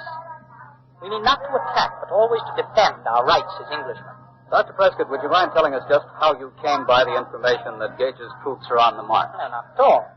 I was in Lexington last night. I went to see a young lady. As I was riding home, I met Billy Dawes and Paul Revere. Paul Revere, that's the Boston silversmith. That's right. Yes, and isn't Revere also the messenger for the Provincial Congress? I wouldn't know about that. Who sent him out? I haven't the faintest idea. I don't suppose you know where Sam Adams and Hancock are, either. No, I wouldn't, sir. Well, go on with your story. What did Paul Revere and Dawes tell you when they met you in Lexington? No, it was outside of Lexington, on the road to Concord. I was going to ride in with them to Concord when we met 4 lobster bats. Cursed rebels, they called us. They said they knew we'd been rousing the militia, threatening to blow out our brains. They ordered us into a pasture. I took my chances, though. I spurred my horse over a stone wall by Folly Pond and shook them off. So did Billy. But they caught Revere, Lord help him. Where's Dawes now? I don't know. I'm sorry now. I can't answer any more questions. I've got to fall in with the Minutemen. Well, thank you very much. That was Dr. Samuel Prescott, who brought the report that General Gage's troops are on their way here to Concord. You heard him say that, in his opinion, the the colonies will be in open rebellion before morning. If he's correct, if rebellion does come, it's a question if these local Minutemen can carry through successfully against the highly trained and well-supplied redcoats of His Majesty's forces. This Concord militia is a strange mixture of farmers, young boys, old men, and seasoned Indian fighters. None of them has a uniform. They're dressed in crude homespun pants and cotton shirts. A few wear the familiar three-cornered hat worn in this section of the colony. But their battle gear is pathetically inadequate. Some have a powder horn slung over their shoulders and firelock muskets. A few have no weapons at all. Occasionally, some of them wander in and out of Wright's Tavern and partake generously of mugs of hot rum flip. Their womenfolk are helping with the stores. They're priming muskets, giving their husbands loaves of bread and salt pork, and extra pairs of warm stockings. John Daly in Lexington, 6 miles from here, has just reported that the regulars have been sighted, so over to John Daly in Lexington. Here on the Lexington Green, in front of the Buckman Tavern, we can see His Majesty's regulars approaching on the Boston Road, about 300 yards off. The sun is coming up, and we can see them clearly, a mass of red-coated men, their officers marching on either side of the column and in front of it, too. I can't tell you yet who their commanding officer is, but it's probably Lieutenant Colonel Francis Smith, because he's led these sorties for General Gage before. The fife and drum unit is playing Yankee Doodle, and as you can hear, playing it very badly, playing it very sourly. And that, no doubt, is a deliberate insult to the colonists. It's an old trick of the English regulars. They've done it before in Boston when they marched past the meetings of the Sons of Liberty. Captain Parker's militia is almost completely assembled here on the green. Over 60 of his complement of 75 men are already here, and latecomers are quickly filling in the ranks. The Minutemen are drawn up in a double line with their muskets at their side. If the decision is up to Captain Parker, there'll be no open rebellion here at Lexington. If Captain Parker had meant to challenge His Majesty's regulars, why, he would have blocked the road to Concord. But instead, he has assembled his men here on the green, and he has given them very explicit orders not to fire unless fired upon. About 40 of the villagers, spectators, are standing about, leaning out of windows, idling in doorways, or swinging their legs on a stone wall. It hardly seems as if any of them expect trouble here. The big question now is, what will the regulars do when they march to the fork in the road that leads to Concord? If they keep right on marching to Concord, well, then there'll be no trouble here this morning. Oh, there's Paul Revere coming out of the tavern. The British captured him, but released him, and he returned to Lexington only a short while ago. Mr. Revere! Mr. Revere! Sorry, no time. Mr. Revere has gone right on by.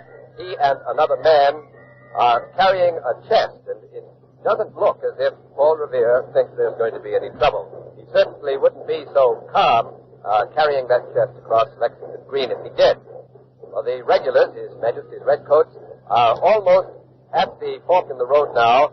They're a mixture of grenadiers in their high pointed caps and light infantry. There are no field pieces, no artillery, since there was no prospect of a formal engagement when the Redcoats left their barracks. They had hoped, as a matter of fact, to catch Concord completely by surprise, as you've probably been told. The Redcoats' ranks are orderly, bayonets gleaming in the rising sun, the officers handsome as usual with their beautifully powdered wigs and their lace cuffs. Many of the regulars we can see now, they're close up, are covered with mud from the waist down. They very evidently waded through some kind of mud country. And, the commanding officer is not Colonel Smith. I can tell you that much. He's a younger man, a major, in fact, by his uniform, and an officer not of the Army, but of the Royal Marines. And I don't recognize him. The fifes have stopped playing. The commanding officer has given the order to halt. The order is repeated down the long red line, and the major has ordered his men to prime and load. 800 Redcoats are loading their muskets. We can't tell yet if the major seriously means to fire, or if this is just a maneuver to intimidate Parker and the militia. Captain Parker hasn't moved, but some of his men are calling out. Some seem to think it's folly to stand here because they're hopelessly outnumbered, but there are others who are against breaking rank, and that's Captain Parker talking now. Listen to me. The first man who offers to run shall be shot down. Stand your ground. Don't fire unless fired upon. What you say means to have a war, let it begin here. Well, you heard Captain Parker. He told his minutes. The red-coated major has ordered his men up on the green, and they're advancing on the double. Bayonets at charge. 2 platoons of 3 ranks each. Some of Captain Parker's militia have broken ranks, are running away, but most of them are still there, standing at attention, muskets at their sides. His Majesty's regulars have halted now, their guns leveled at the double line of Minutemen. The 2 opposing forces are face to face, rigid and resolved. That's the major. He's galloped up on the green with 2 officers. Disperse, ye rebels, he cries out, ye villains. Disperse. Captain Parker's face is drawn, his lips are tight. He hasn't answered. His men haven't moved. And that was Captain Parker. He's called out, break ranks. Break ranks. Ordered the Minutemen to break their ranks. But the major is ordering the dispersing militia to lay down its arms. He's not satisfied with their dispersal alone. He's shouting at the Minutemen, waving his sword. Someone has fired a shot. I couldn't see where it came from. It seemed to come over from my left. It may have been one of the younger of His Majesty's officers. The redcoats are fired point blank at the militiamen. Some of Captain Parker's men have fallen. 3 of them.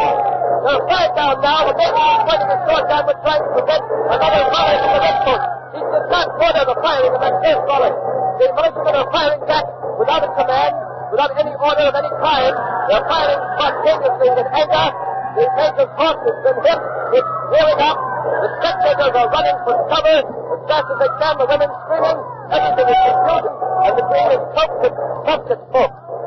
A redcoat has been hit, and the militia has broken completely. They're fleeing in all directions. The both sides are firing freely. However, most of the firing is coming from the redcoats. The redcoats are running after the fleeing Minutemen, firing as fast as they can climb and reload. The major is still trying to stop his men from firing and to get some semblance of order, but his men are out of hand. A Minuteman has just been bayoneted on the spot because he refused to move. Some of the regulars are now trying to break the house, and they're breaking down the door. There must be at least 6 Minutemen lying out there dead or wounded, and still more have been wounded. I don't see any of Captain Parker's men now. They've all disappeared. The redcoats are quieting down a bit. Their officers are slowly getting them back into line on the road. Some of them still firing, however, when they think they see a collision. The major is swearing at his men. His fist exploded in his hand.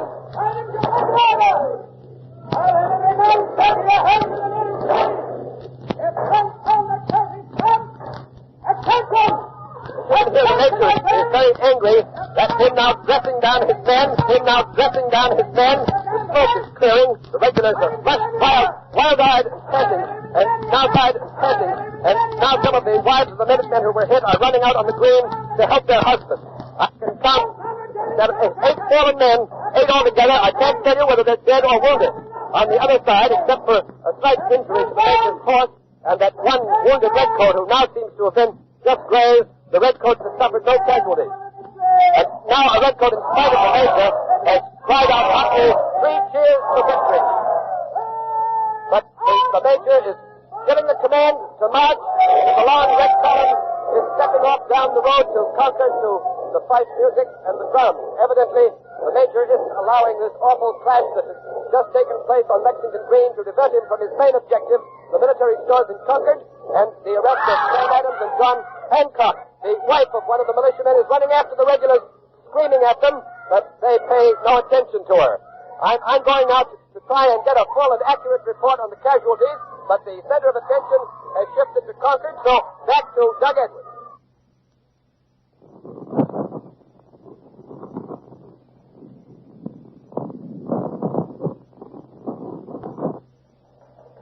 This is Don Hollenbeck in New York. Come in, Doug Edwards in Concord.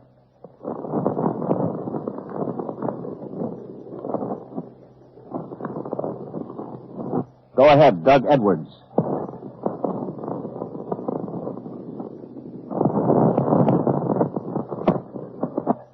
We don't know why Doug Edwards isn't answering our signal to Concord. We're trying to check.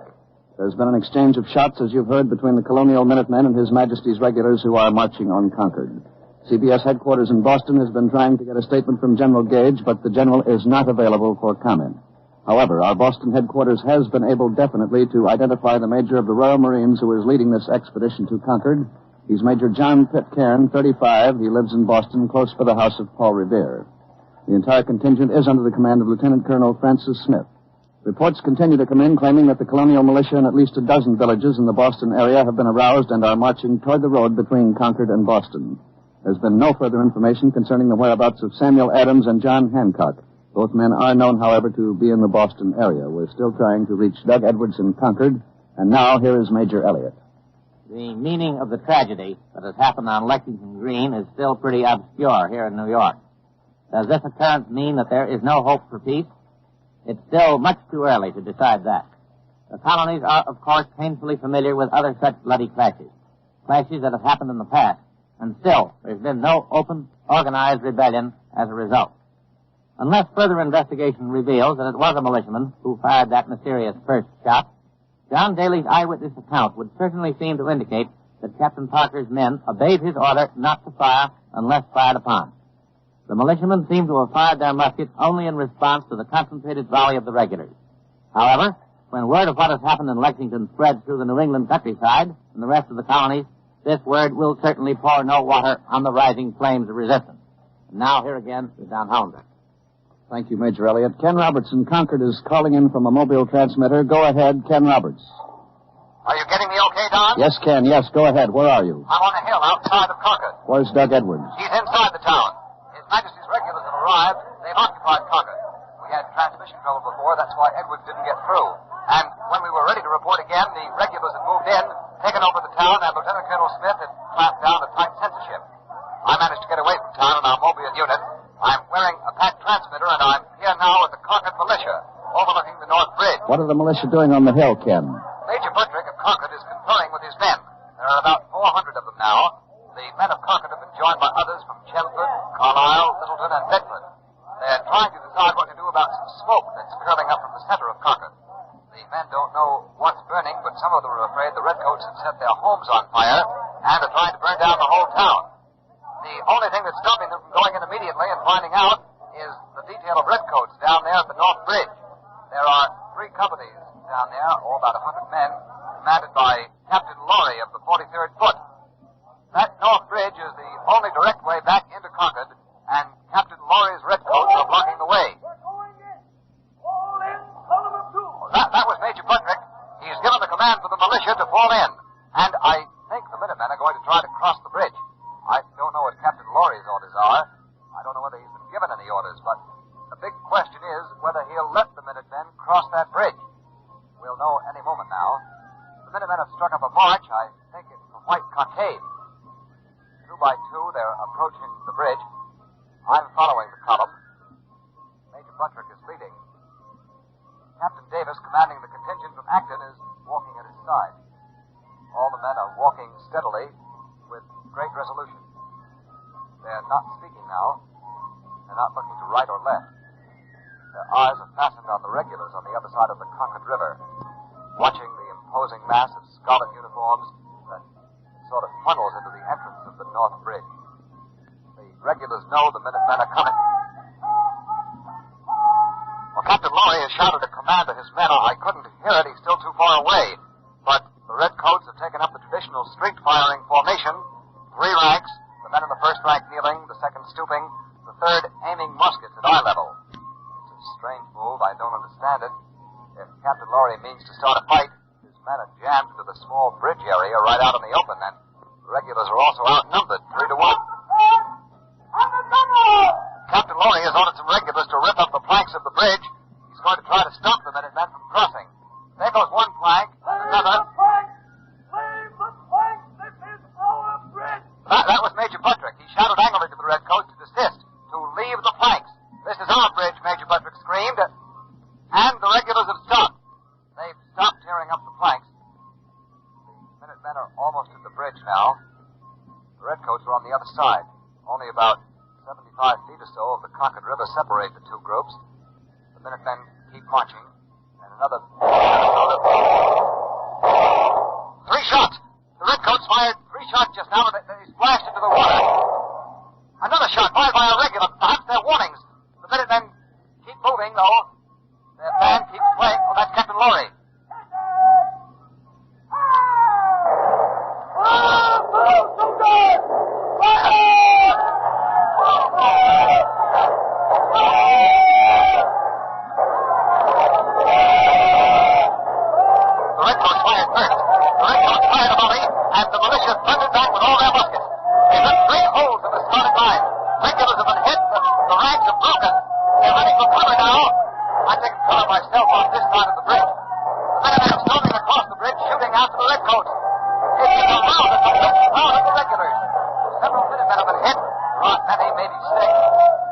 advance units of the Minutemen are across the bridge now. They've taken cover behind a stone wall, still firing at the regulars. Redcoats are stumbling over each other. No one is helping the wounded. Some of the men are falling, slipping. I've never seen regulars so demoralized, so confused. Major Buttrick's men aren't going on beyond the stone wall. The fire is running up now. Men don't seem to be going into Concord. I'll try to get Major Buttrick and find out what he plans to do. Go ahead, Don. I'll take you to New York. We have more news here. Heavy reinforcements of His Majesty's regulars have left Boston for Concord. Almost 1,000 troops under Lord Percy are moving along the road to Lexington. It's believed the request for those additional troops came by courier from Colonel Smith and now Major Elliott. 1,000 fresh regulars on their way to Concord, and the road swarming with newly arriving militia. These are fast-moving developments, and they are certainly ominous. Can Lord Percy get past Lexington without a clash? And what are his orders? Are they merely to help Colonel Smith accomplish his original objective? Or has General Gage suddenly decided on stern measures against the gathering colonists? The situation certainly is growing worse at every passing moment. It seems sure that neither Minuteman nor regular wants war. And yet it seems that both are being forced into war by the dynamics of the struggle. Now, just a moment. Doug Edwards in Concord reports that Colonel Smith and his men have left Concord, heading back for Boston. Edwards is able to broadcast again, so come in, Doug Edwards. The situation in Concord has been relieved for the moment at least, but no one is sure exactly what's happened. The last of His Majesty's regulars that occupied the town has left. Whether it's for good, we don't know, but they've left without any further bloodshed. So far, no arrests, no incidents after that one at North Bridge. All Redcoat details are rejoining the main body of troops, and then they began their march back to Boston again by way of Lexington. It seems strange that Colonel Smith and Major Pitcairn attempted no retaliation for what happened at the North Bridge. The search for military stores proved fruitless, rather embarrassing to the Redcoats. They seized a few barrels of flour, rolled them into the mill pond. They found some musket balls, threw them into the water too. Also, they spiked a few small cannon and burned their carriages. That was the smoke seen by Major Buttrick and his men. The townfolk here are milling about around the taverns, asking the big question, has Colonel Smith left for good, or does he intend to meet Lord Percy and return? The answer to that question is going to come soon enough, but even before Colonel Smith and Lord Percy meet, His Majesty's Redcoats, who have just left Concord, must pass through an area alive with angry, suspicious, nervous militiamen, their fingers itching on the triggers of their muskets. Can Colonel Smith run that gauntlet without trouble? We'll find that out in a matter of moments. John Daly, in a mobile unit, has now moved up from Lexington. He is now at an intersection on the road a mile from here called Merriam's Corner. The regulars are approaching, so over to John Daly. We pulled into a cluster of trees overlooking the road from Concord. This place is known as Merriam's Corner because a local farmer by that name has his house here. The thousands of Minutemen who were awakened by Paul Revere and William Dawes and all the other messengers who spread the alarm are strung out on both sides of the road all the way to Lexington and possibly beyond. They're unorganized, they have no officers, but they've got plenty of muskets and powder. They're all keeping out of sight, crouching behind barns and rocks, standing behind trees and stone walls, and now and then you can spot a head bobbing out, but wherever they are, every Minuteman is watching that great cloud of dust approaching Merriam's Corner from Concord, the dust thrown up by His Majesty's regulars. The advance units of the regulars are in sight. They seem to be tired. No fife and drum plays them on. There's no music. They're carrying their wounded in chaises along the center of the road. Some of the infantry walk up on a ridge which slopes down and joins the main road here at Merriam's Corner. The Redcoats are passing us now, moving into the ambush of Minutemen hidden on both sides of the road. The Redcoats must know that the Minutemen are here, watching them, for they seem to be uneasy, uncertain of themselves. This is a tense moment, which will decide if there's going to be another tragic clash here at Merriam's Corner.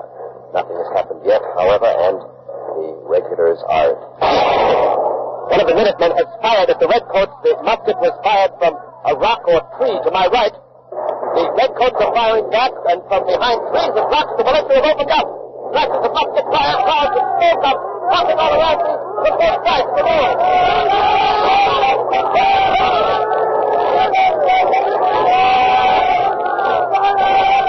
Every wall of the Rock City wall suddenly come alive. The redcoats are falling. His Majesty's redcoats are falling, but they keep on marching because it's the only thing they can do.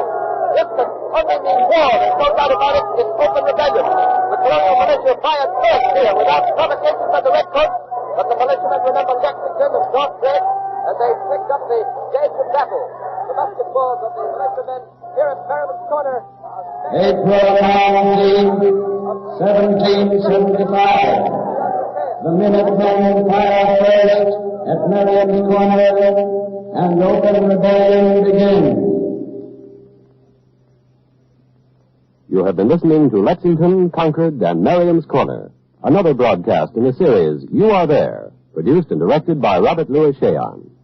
Lexington, Concord, and Merriam's Corner was written by Howard Merrill and Mr. Cheon. Next week, April 12, 1861, Fort Sumter. You are there.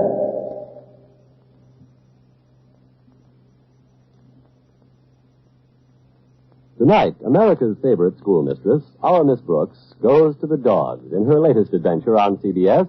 And to do the job up completely, the dog is what else? A Great Dane.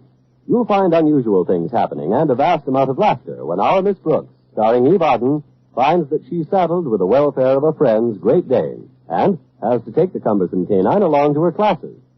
Also on CBS tonight, our other great Sunday feminine star, Helen Hayes, will be heard in the famous Broadway melodrama, Love from a Stranger. Eve Arden is our Miss Brooks, and Helen Hayes, star of the Electric Theater, come to you every Sunday evening over most of these same CBS stations. This is CBS, the Columbia Broadcasting System.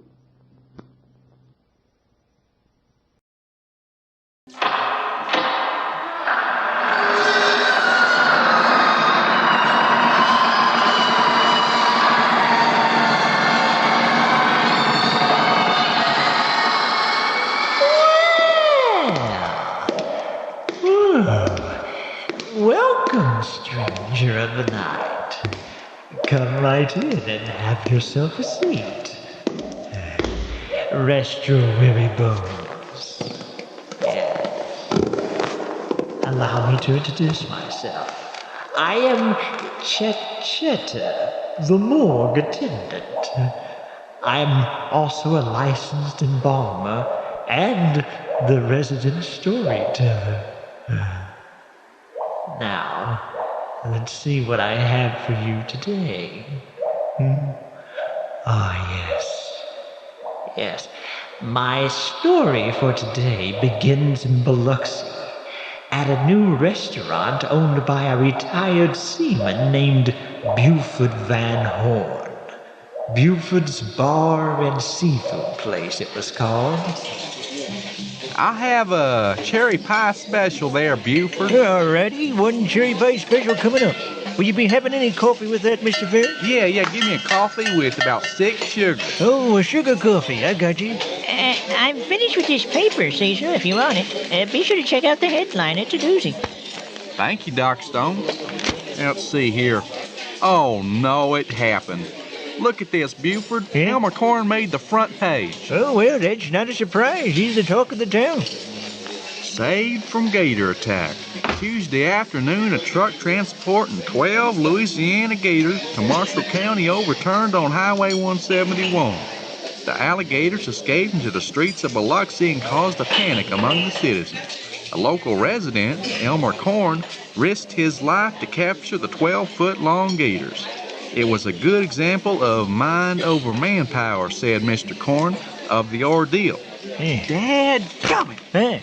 Buford, I helped Elmer with that. I should get some credit, too. Well, now, maybe you can be one of them there unsung heroes. Yeah. Here's your pie, Mr. Ferris. You know, the sun will still set and rise without that Elmer Corn. Thank you, Buford. Hey, mister, my daddy says that you know Elmer Corn, is that right? Yeah, I know Elmer Corn, and what's it to you, little girl? He's my hero. I want to get his autograph. You don't want Elmer Corn's autograph. Heck, he's just a manure hauler. That's all he is. But he wrestled all those alligators. Not even my daddy could do that. Yeah, well, he didn't exactly wrestle him. Hey, it looks like Mr. Corn is quite a popular fella. I think I'll name my cherry pie, actually. Sure, you just do that, Buford. How about this? Let's erect a gold statue in his honor, and then rename the town Elmer City. How about that? I never thought of that. Hey, little girl, come over here. Yeah, sir. I bet Elmer Corn can't dislocate his shoulders like I can. What are you gonna do? Watch this. I've never seen nothing like that before, Mr. Ferris. Wait a minute. Isn't that neat? You don't like it? It'll just come back into place. How's that, Miss Van Carlton? See something? Well, if it isn't the man of the hour. Hey, everyone, Mr. Corn's here. Oh, now, come on. Yeah, Now, all right, let's settle down now. I told him not to make such a fuss and print that story in the paper. Yeah, I'm sure. Hey, come Cecil. What in the world happened to your shoulder? I dislocated my shoulders on purpose. Look at this. If I try hard enough, I can touch them both together. No, don't do that, Cecil. Dadgum. They're liable to get stuck that way. That ain't nothing to brag about. Hey, Elmer, I've got a grizzly bear for you to wrestle. All right. Okay, you fellas stop pulling my dadgum leg. Now, y'all know how the Biloxi Gazette blows everything out of proportion. Now, I didn't wrestle no dadgum gator. I got the whole idea from a cartoon. I just rubbed them on the belly. They get just as docile, they go right to sleep. Well, heck, Cecil helped me load them back into the truck. I sure did. Heck, I was holding the most dangerous part, the jaws. I could have got my arms bit off. Ain't nothing worse than a fella who brags. Now, wait a minute. Now, Cecil deserves the credit. I mean, even a drowsy gator can be dangerous. So, Cecil, we still on for tonight? You gonna come over and watch the wrestling matches with me? The Mala Warrior's gonna unleash a new hold, the Persian Spine Snapper. Well, I don't know, Elmer. I just might not be able to make it tonight. How about that? Well, suit yourself. That just means more chili dogs for me. Gracious sakes alive, what a noise. Elmer! It shook the whole place. What in the world was that? Elmer, I saw it through the window. It came from the sky. It landed in Miss Pluckett's backyard.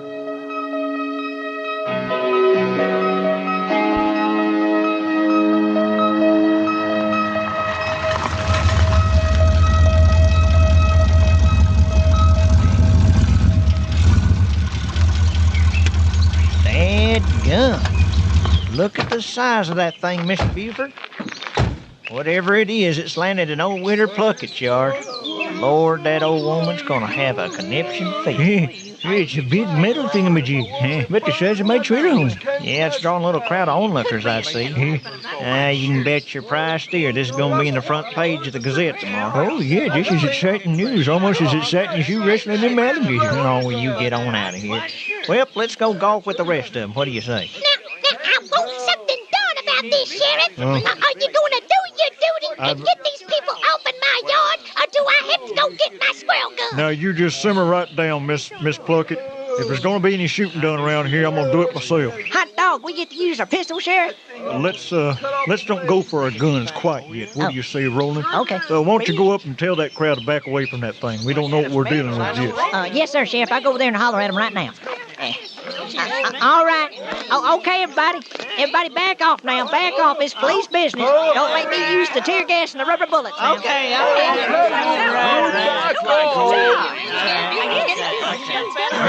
You got any idea what that thing is, Sheriff? Well, I don't know, Elmer. It's a big metal thorn in my side is what it is.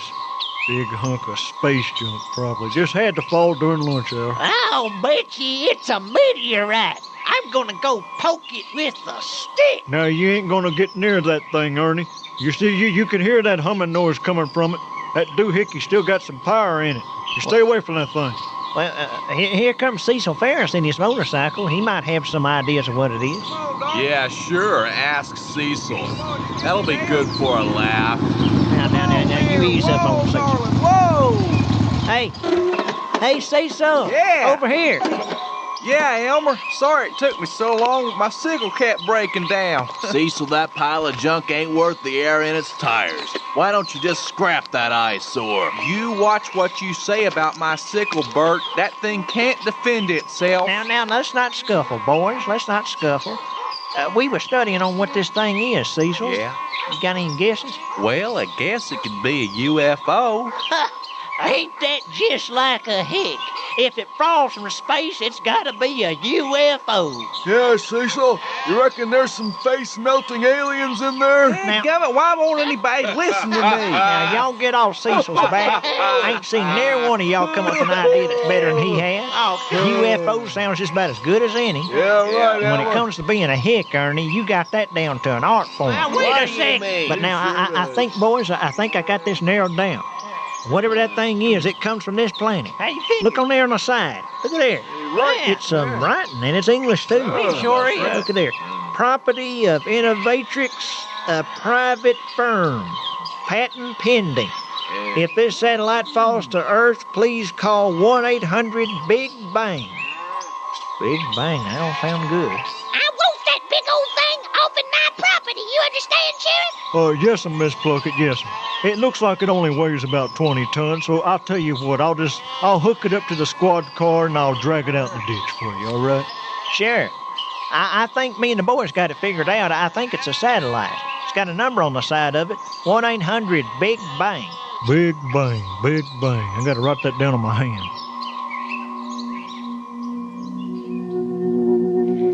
Later, on a small, secluded tropical island. Here is your martini, Mr. Golden Spoon. Oh, bless you, child. Basking in this hot sun works up a thirst. Mia, dear love, find someone to shimmy up that tree and retrieve me a pineapple, would you? I'm a tad peckish. There's a good girl. Of course, Mr. Golden Spoon. There's a telephone call for you on line 2. It's Mr. Van Swizzle. Van Swizzle? I told him not to call me here. Can't they run things for 2 bloody weeks? Now, this better be an emergency of biblical proportions, or I'll have his eyes cut out. Hello? Van Swizzle here. Van Swizzle, you boob. What is the meaning of this intrusion? We have a code red, Mr. Gold. What? The satellite has come down from orbit. Egad, man. Say it's not so. Darling. Yes? Massage my temples, would you? Of course. I received a call from America 5 minutes ago. America? The satellite landed in a rural village of Biloxi, it is called, I believe. Biloxi. The local police officer called. He informed me that the satellite was indeed humming. Humming? Zounds. That means it's still functioning. Meet me at the Heathrow Airport in 4 hours, Van Swizzle. We're going to Biloxi the minute we can book a flight. Yes. Pray for the sake of your career we are not too late. Indeed, I will be praying. Oh, why can't my life run smoothly? After all, I'm rich. There now, Mr. Golden Spoon. Here's your pineapple. Put on a record over there. And now, ladies and gentlemen, for your amazement, and for the Biloxi Gazette, Cecil Ferris, alias Dandy Daredevil, will defy death by jumping this 30 feet high and 50 foot long. Whatever it is. I can't believe you're doing this, Cecil. You're gonna break your full neck or worse. Elmer, this is something I just have to do. Now, we're just gonna see who's gonna be on the front cover of the Biloxi Gazette tomorrow. Well, I know who's just liable to be in the obituaries. Cecil, that old motorcycle ain't gonna jump that satellite. Sheriff, you gotta do something about this. That old scooter, it's held together with chicken wire. He's gonna break every bone in his body. Now, you just cool off, Elmer. He ain't gonna hurt himself. We got an ambulance standing by in case he does. Besides, he's donating half the ticket money to the policeman's ball. Attention, everyone. Get your camcorders rolling. The death-defying stunt will now begin. Sakes alive. Whenever you're ready, Cecil. Cecil, get off that sickle. No. Come on, you ain't got nothing to prove. No. Let's go frog gigging. You hear that, Elmer? You hear that? I'm gonna be famous now. Now you just step back. I'm gonna jump that thing now. Oh, dang, I hope that flimsy plyboard ramp holds up. Howdy, Miss Maddox, over here. Elmer, I just got here. What's going on here now? Miss Maddox, it's Cecil. Dankpool's trying to find a quick way to a broken neck. Got to go. Keep going.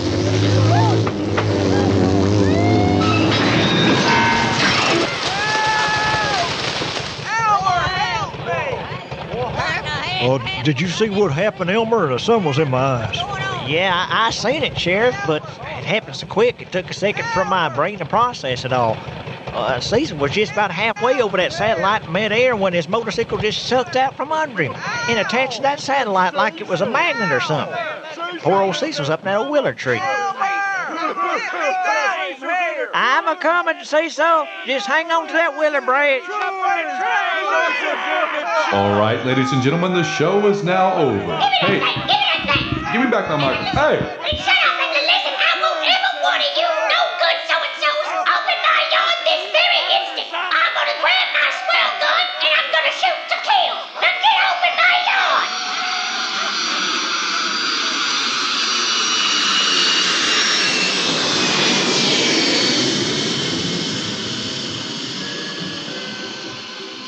Confound it, can't you fly this jet any faster? The bleeding birds are passing us by. We're moving twice the speed of sound, Mr. Gold. Only Mark II? Are we in the Dark Ages or something? Drat. Come alive, Van Swizzle. There's no time for a lie down. What is it? How soon to Biloxi? Weather permitting, we will be there in approximately 4 hours. And how much longer until the 0 hour? It will be approximately 4 hours and 44 minutes to be precise. Oh, only 4 hours and 44 minutes and my life could be ruined. This is not happening. I wish it all away. You are not alone in your despair. People could die, Mr. Gold. I smell a foul wind that grows danker by the minute. It reeks of lawsuits and lengthy prison terms. Oh, shut up, Van Swizzle, and go back to sleep. My only hope is they have the good sense to stay away from the satellite. Run over there to the satellite and stand next to your motorcycle, Cecil. I want to take your picture. Hey, Elmer, I thought we were going to tie up my motorcycle and try to pull it off this thing. Well, we will directly. I want to add this to my scrapbook of funny pictures. I'm going to put this one next to that snapshot of you with your tongue stuck to that frozen lamppost. Well, ain't I just the court jester here, Elmer? Maybe you ought to get into comedy and make comedy movies and just make people laugh all the daggum time. Oh, now come on, Cecil. Don't carry on like that. I could just spit. You know, somebody sent in a videotape of me making that jump to that old Channel 6 news. I know. I seen it. Heck, I imagine the whole town seen it. Now, Cecil, you ought to be proud that you're a celebrity now. It ain't everybody gets on the Channel 6 hometown blooper show. This is the most humiliating thing that ever happened to me. Oh, now, Cecil, I wouldn't say that. I think when you got your tongue stuck to that frozen lamppost last winter, I think that beats it out in the humiliation department. That's right, Elmer. Get your yucks like everybody else. Just call me Sir Joke-a-Lot. I just wish you could see your face, Cecil. You look like you just got through sucking a bushel of lemons. I was just fooling you, dadgum. Cecil, every dog has its day, and your day in the spotlight's gonna come. You just mark my word. All you need to do is have a little patience. Now, listen here. Grab onto your sickle and act like you're really trying to pull it off. Really bug your eyes out and make your tendons stick out in your neck like you're really straining, all right? Let's make it funny. Anything to get this show on the road. All right. That's it. Oh, I wish you could see yourself. Okay, Cecil, look at the birdie. I'm going to take this...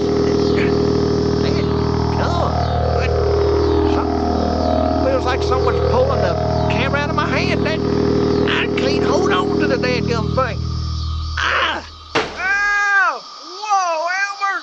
That camera nearly hit me square in the face. Well, I tried to hang on to it, Cecil, but it felt like it was going to jerk my arms out of their socket. Well, let's get the sickle, Elmer. That's what we came here for. Well, all right. I'll make a stab at it.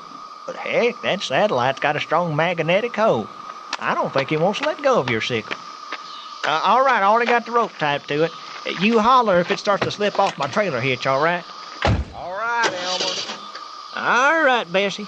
Okay, now, let's put you back into it, darling. You can do it. Hunker down, girl. Come on. Come on, Bessie girl. Come on, you can do it. Come on now. Oh, come on, girl. Put your back into it. Dang, the tires are spinning. Oh, shoot, far. It just ain't worth stripping my gears for that raggedy old scooter. It ain't worth breaking a good rope. I'll just have to tell Cecil I just can't. Whoa! What's that humming sound? Golly bum! Something's pulling the truck backwards. Dadgum, that satellite's got my truck in its magnetic clutches. Lord in mercy! My front end's lifting up. It's rearing up on its back wheels. I'm gonna flip over. I'm sliding into that thing. Dadgum! The truck is collapsing in on me. It's like being in a garbage compactor. Good Lord of mercy. Elmer, you all right? You all right in there? Well, I've been better, Cecil. I feel more bruised than broken, though, so I guess I'm all right. How do I look from your perspective? You look lucky to be alive, Elmer. Goodness, your truck is smushed up like an accordion. Oh, Lord. I know this is a stupid question, but did I crush your motorcycle? Yeah, it's junk now. Well, heck, let's face it, Cecil. It was junk to begin with. But I am sorry about it. Dang, I don't know how in the heck I'm gonna get out of this thing. Upside down in a crumpled up truck. This looks like the sort of thing we'll laugh at later on, but it ain't very funny now. I can't move my left foot. It's caught under a jagged piece of metal. Yeah? Would you go tell Sheriff McElroy that I'm hung up like this? Sure. He's got the jaws of life, you know. Yeah, the jaws of life. I've always wanted to see one of them things work, Elmer. I'll be right back. Quick as I can. Okay, thank you, Cease. I'll take your time. I'll be here when you get back.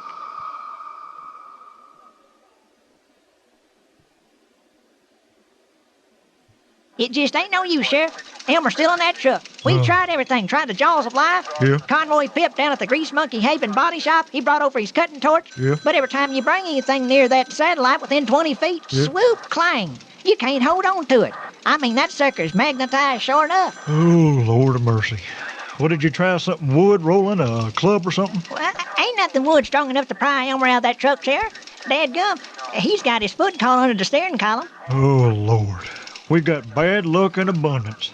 You went down there, Doc Stone, and took a look at him. How's Elmer look to you? Well, sir, in near as I can see, 'tweren't no broken bones or nothing, knock on wood. I have to wait and see about that leg. Wrist or bruises, I'm sure Elmer will live, unless he starves to death. Dadgum. Oh, heck no, I don't think he's going to starve to death. Miss Maddox brought him over a squirrel pie and some mustard greens, fed him to him through the vent window. Poor Elmer, caught in a 2-ton wad of pickup truck, and it's all because of me. Well, ain't no time to worry about that, Cecil. The main concern is how to get Elmer out of there. You know, I hear tell sometimes a rabbit, when he's caught in a trap, will chew off his own foot to get out. Of course, I just mentioned that to make conversation. I'm not suggesting Elmer do that. Forgive my intrusion, gentlemen. Huh? I must speak to the officer. Oh, well, right here, boys, right here. I'm Sheriff McElroy. Oh, pleased to meet. So sorry. I've been running from the limousine. That's okay. I am Conrad Goldenspoon from Innovatrix. Oh. It is a private scientific research firm. Oh, you're the satellite boys. Indeed, we are the satellite boys. Oh, yeah, from 1-800-BIG BANG. Yes. You spoke to my assistant, Van Swizzle, over the phone. He could not discuss this matter in detail, I'm afraid. The phones have ears, you know. However, Big Bang is, well, it's sort of our attempt at glib humor. The satellite will not explode, I assure you. It will, in fact, implode. Implode? Yes, in 20 minutes, approximately. The satellite is actually an antimatter device, you see. All living things and non-living things are composed of matter, and science dictates that matter cannot be destroyed, but we think we have found a way to do it. Well, shoot, why did you want to do that in the first place?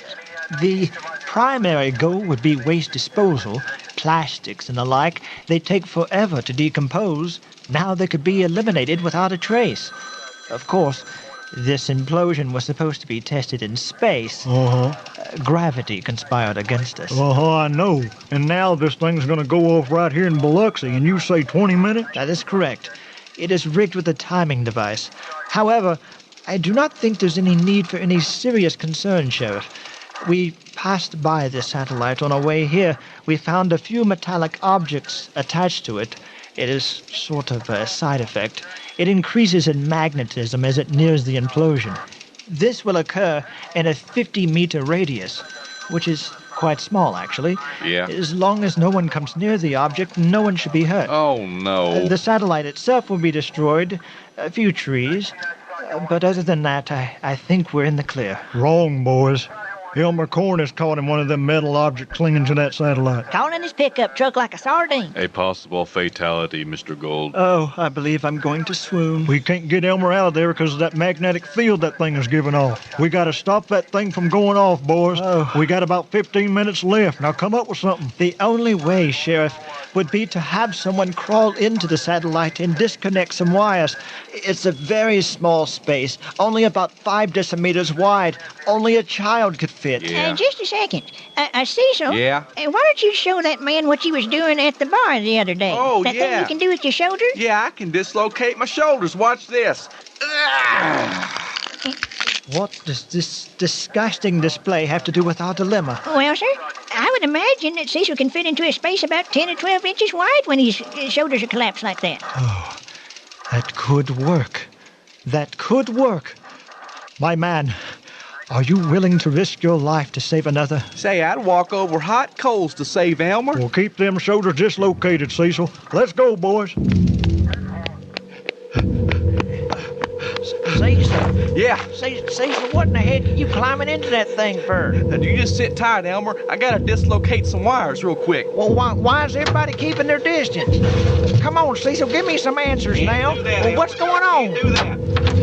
Are you sure them walkie-talkies ain't gonna static out around that magnetic field? Oh, no. We designed these comlinks in a laboratory. They contain crystal circuits to function under magnetic conditions. What in the heck are y'all doing, Sheriff? Come on, tell me. Ain't nothing to fret about, Elmer. You just sit tight. Everything's gonna be okay. Are you sure we're a safe distance for that satellite in case this don't, work out?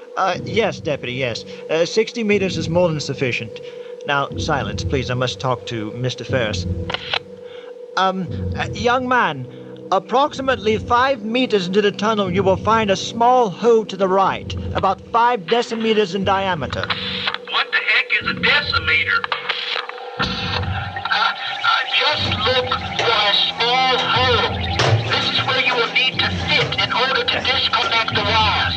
All right. I see a small hole. It's right here. And it's got a bunch of blinking lights in it. Good show, Mr. Ferris. You found it. Now, look into the opening. You will see 4 colored wires. 4 colored wires. I see them. Dadgummit, this is a tight fit. Even with my shoulders bent like a boomerang. The blue wire. Do you see it? Disconnected as once. Blue? I can't tell which one is blue. This is no time for stupidity, Mr. Ferris. It ain't stupidity. I'm colorblind. I'm just gonna unplug them all. Dear God, no, Mr. Ferris. Don't do that. You'll trigger the implosion. Just get out of there at once. You have 30 seconds.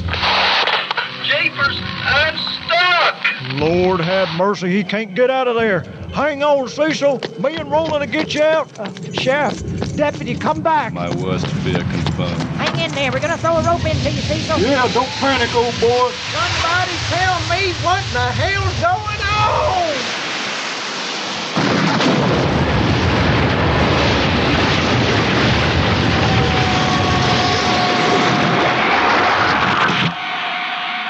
Oh, no. They're gone.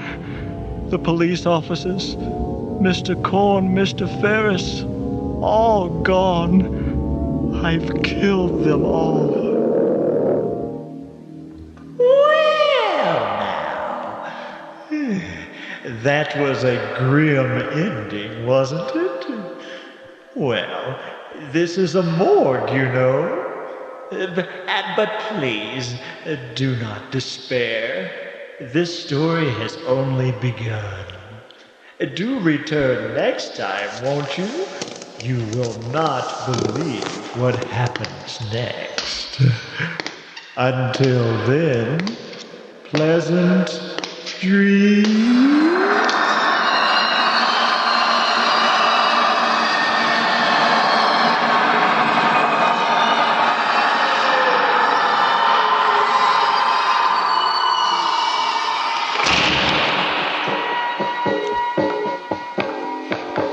You have just heard Chet Cheddar's Tales from the Morgue. Today's installment, part 1 of 1-800 Big Bang. The names and characters portrayed in this production are fictitious.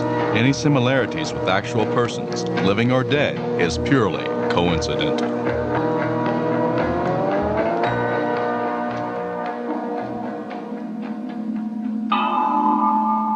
A production by M&J Audio Theater.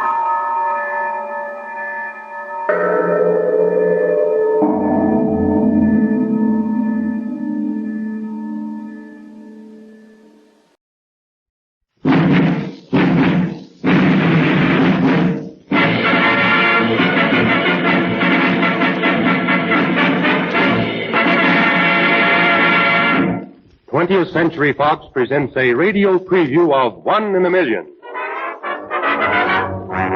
1 in a million is lucky in love. 1 in a million is sent from above. While others from romance I left to say, I never took the chance the odds to pray. I must conviction that I must be wrong. Strangers and fiction, you happen to know. Who is the million to what is true? My 1 in a million is you. It's the show in a million, 1 in a Million, featuring the sensational screen debut of Sonja Henie, Olympic queen of the Silvery Skates, whose flashing grace and dazzling beauty has thrilled countless thousands. For her first screen appearance, 20th Century Fox has surrounded her with this great, all-star, all-entertaining cast. Adolphe Menjou, Jean Hersholt, Ned Sparks, Don Amici, the Ritz Brothers, Arlene Judd, Cora Minovich and his gang, Dixie Dunbar, Leah Ray, Shirley Dean, and hundreds of singing, dancing, skating beauties. And now our show gets underway with one of radio's fairest favorites, Leah Ray, singing 1 in a Million. 1 in a million is lucky in love. 1 in a million is blessed from above. While others sought romance, I left it to fate. I never took a chance, the odds were too great. I've a conviction that I must be wrong. Stranger than fiction, you happened along. Oh, it's a million to 1, it is true. My 1 in a million is you. The thrilling story of 1 in a Million starts with the adventures of a troupe of American entertainers who arrive at a famous European winter resort to start an engagement at a large hotel, only to find that the place is burned to the ground the night before. As the scene opens, the luckless group have repaired to a small Swiss inn, where their manager is trying out his worst German on the proprietor. The roles are portrayed by Adolphe Menjou, Jean Hersholt, Sonja Henie, and Arlene Judd. Haben Sie Roomen? Oh, you wish room? You speak English. Oh, yes, my father also. Why didn't they say so in the first place? You would take the long way around. I'm sure we can accommodate you. Oh, yes, welcome to my little hotel. Will you please sign? I hope he can be of service to you. I hope so, my good man. I certainly hope so. We arrived this evening to keep an engagement at the Grand Palace Hotel and found the place in ruins. An accidental conflagration, I suppose? Oh, there are all sorts of rumors going around. Some say it may not have been quite accidental. We have plenty of rooms here now. At the moment, we have only one other guest. Splendid, splendid. My wife and I shall require a very large double chamber. The girls can double or triple as the case may be. You have baths, I hope? Oh, yes. And food, I hope. Well, it looks as though they have found at least a temporary refuge. And leave it to Adolphe Manjou to figure out a new scheme. In the meantime, let's listen to the toe-tingling music of Bora Minovich and his famous harmonica rascals, who play, and we really mean play, an important part in the picture.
Don Amici, handsome star of screen and radio, plays a newspaper correspondent in One in a Million.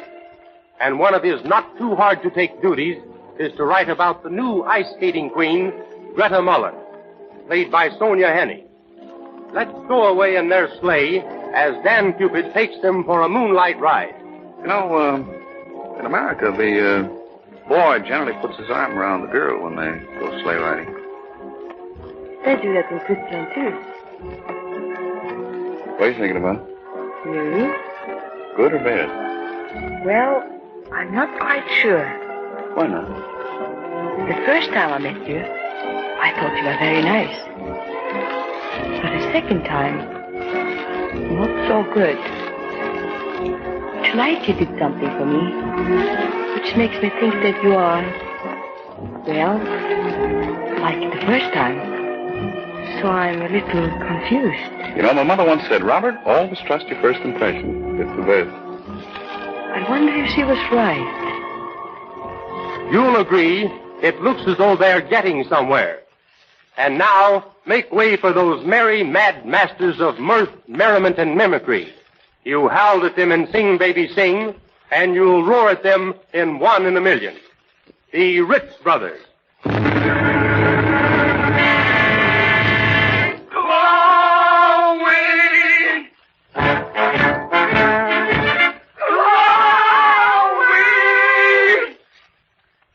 Oh, I forget about her. She won't show up. I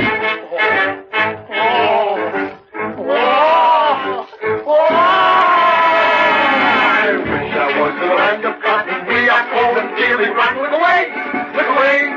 Look away! Now, give it a stop! Stop, boy. Wait a minute, horse. I want the sound. You'll take the door. I want the sound. You'll take the move. I want the sound. The sound. The sound! think I'll get it? Sure. Yeah. Oh, the sun shines bright in my own Kentucky home. Kentucky! Talking about Kentucky? Well, do you know I was a pretty tough hombre in Kentucky? Yeah, do you know I come from a ranching family? My father was a rancher, and I am the son of a rancher. That's what I said. We remember they used to call you the Yukon Kid. Yeah, but you can't pull the wool over my eyes. The temperature is 50, and we are getting dizzy. The waters of Mississippi are freezing.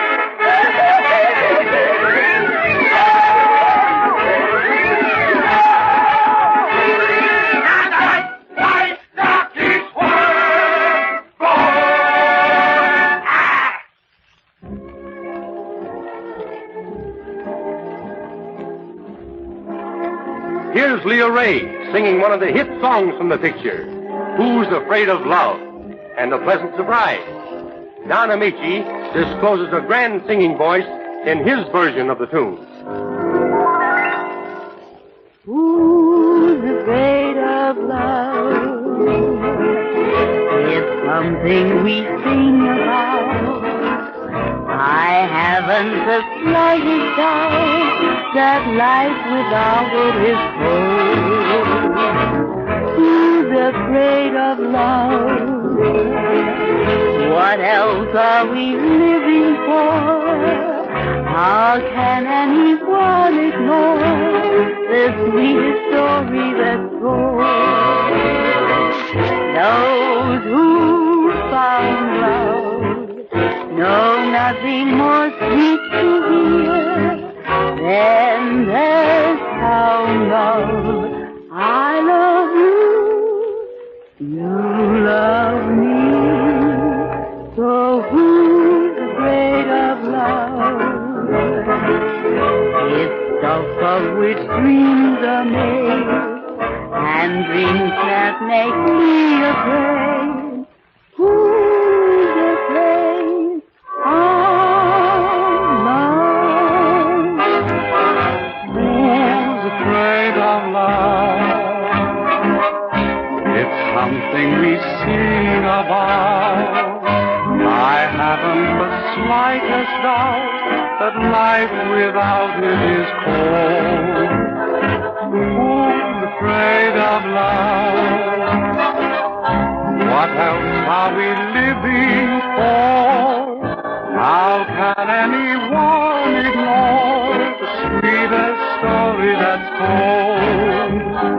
Those who found love know nothing more sweet to hear than the sound of I love you, you love me. So who's afraid of love?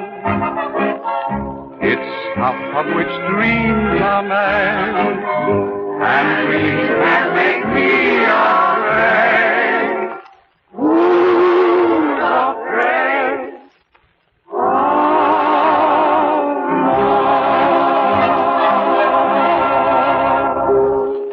The fast-moving plot of One in a Million reaches a thrilling climax as Adolphe Manjou unwittingly jeopardizes Sonia's Olympic chances by placing her in his show. Here's the scene as played by Adolphe Manjou, Don Amici, and Sonia Henny. Honey, you are marvelous. I never saw a eye in my life. You slayed them all over the ring. One little suggestion. In your next number, give them some more of those pirouettes. I'm sure they'll... Well, Harris, now do you believe me? Get into your street clothes. We're going home. Hey, what is this? What's coming off here? Greta skates. But she's got 2 more routines to do. She's not doing them. You've done her enough damage already, Spencer. Damage? Me? What kind of talk is that? The fact that she appeared with a professional troupe like yours makes a professional out of her, and also probably makes her ineligible for the Olympic Games. So she's ineligible, so who cares? No. It would break my father's heart. You said this was just an exhibition. Break his heart if you make $1 million?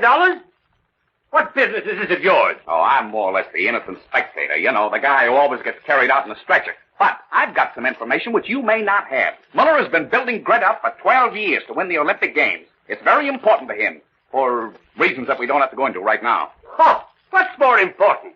A silver-plated cup or a gold-line future? Why, she's going to become the greatest sensation the amusement world has ever seen. Why, Now, wait a minute. I found her, and I'm going to keep her. There's no doubt that there's trouble ahead for someone, because Sonia's out to win the world's Olympic skating title. And when you see her in 1 in a Million, you will thrill to the greatest exhibition of skill and daring the screen has ever known. Because, as the whole world knows, she's the world's greatest. And now the entire cast joins in a rousing melody. We're back in circulation again. We're back in circulation again. This is our lucky day. The coop is hanging high, not a cloud is in the sky. Everything is okay. We're back in circulation again. Right back where we belong. Why we haven't any dough, but we're happy as we go, rolling merrily along. Life is just like a sleigh ride with jingle bells. Someday we may ride with wedding bells. We're sitting on top of the world. We're riding high again. Our hearts are all aglow and we want the world to know we're back in circulation again.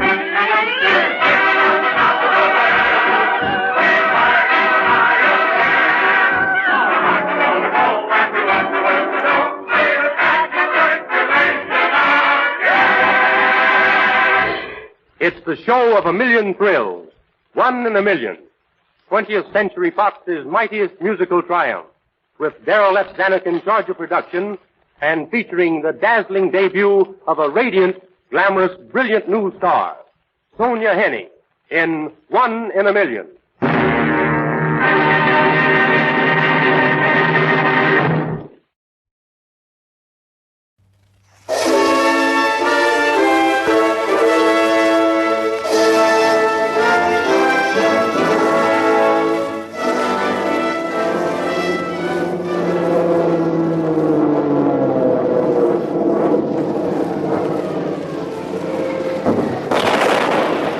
To the men, living and dead, who did these things, we dedicate this program, The Dam Busters, presented by the author himself, Paul Brickhill, dramatized by Morris West, an Australasian radio production.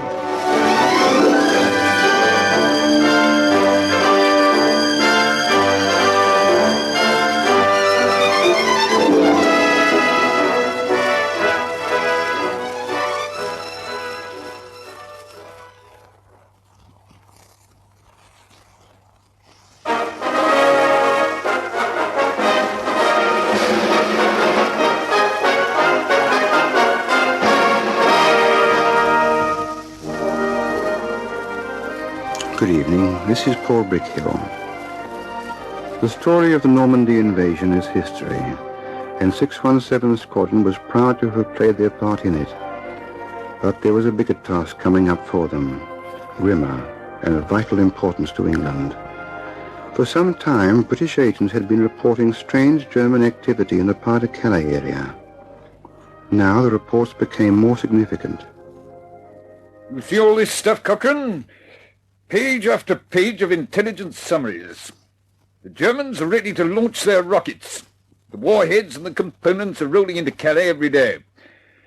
It won't be long before they start blasting London. I'd have thought the invasion might have slowed them down a bit. I don't think so. The invasion's only a beachhead as yet. Their lines of communication are still open. We'll have to start doing something about it. The first of Wallace's tall boys has been delivered. We've had a dozen or so delivered to Woodhall Spa. It's not enough. We'll need more than that. Are the boys ready to use them yet? As ready as they'll ever be, I think. But, we haven't yet tried them out on an actual target. No, they're too expensive to waste on secondary objectives. We'll have to wait a little while before we make the first test. But, Cochrane, it can't be too long. Can't be too long. But you, pressure from the top. That's exactly what I mean. A hell of a lot of pressure, Cocker. And believe me, rightly so. Churchill is getting reports twice a day, and he's shouting for action. I've pointed out to him that we must hold our punches until the right moment. But then, you must understand, we can't stall off indefinitely. Well, there's no need to stall on our account, Bert. 617 is ready whenever you are.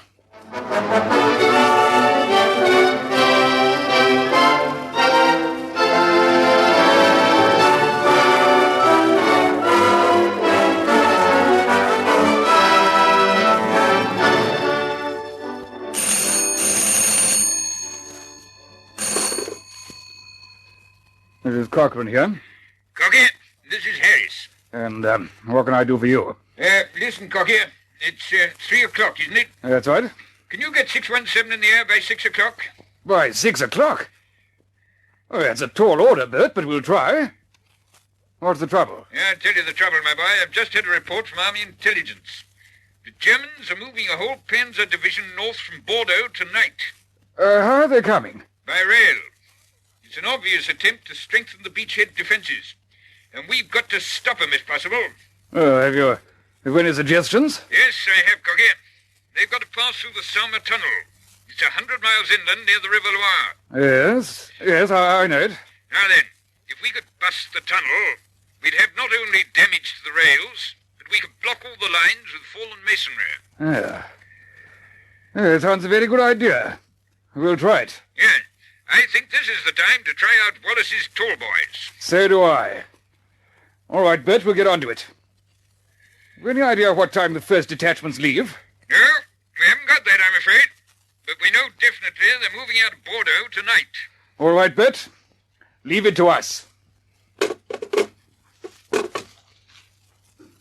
Hello, Switch. This is Cochran. I want a most immediate call to Wing Commander Cheshire at Woodhall Spa. I'll hold on till you get him.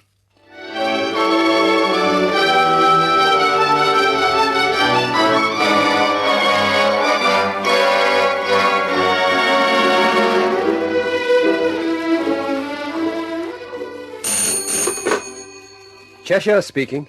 Cheshire? This is Cochran. Oh, yes, sir. I've got a job for you. Tonight. I want you to take off not later than 6. Hell, sir, that's short notice. Yes, I know that, but it's got to be done. You'll be using Wallace's tall boys.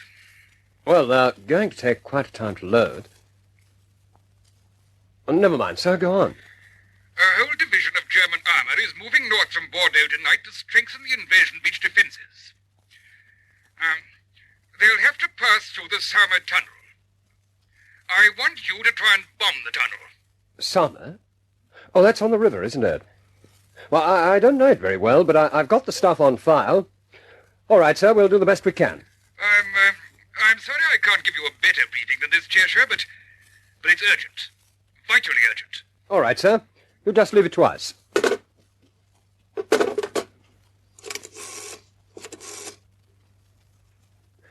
Hello, I want Chiefy Pal. Oh, hello, Chiefy, this is Cheshire. This is urgent, very urgent. I want all 617 aircrew for briefing at 5 o'clock, takeoff time 1800. Yes, I know they're playing cricket, but I want 'em here just the same. Take all the transport you want and round 'em up. By the way, make sure that all aircraft are ready for takeoff and loaded with the new tall boys. Yes, that's right, Chiefy, the ones that have just come in. Okay, make it snappy, will you?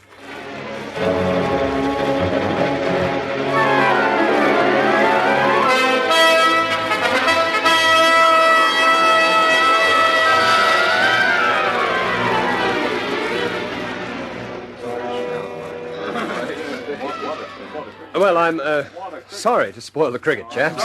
You didn't spoil anything, Skipper. Shannon made a duck. Duck? Well, I hope he does better on tonight's job. Now cut it out. Your target for tonight is here. It's a railway tunnel. Just at this point where the line swings in towards the river. Yeah, right. Now, chaps, the reason for the operation is that a German armor division will be passing over the line tonight. Now, we've got to stop them, or they'll make things unpleasant for the boys on the beachheads. What height this time, Skipper? You'll be bombing from 10,000. I'll be marking for you at 0 with a Mosquito. Now, I want you to understand this, chaps. This is pinpoint stuff. Pinpoint, that'll be lovely. Yes, you'll have to come in steady and accurate. And the bombs you'll be using are earthquake bombs.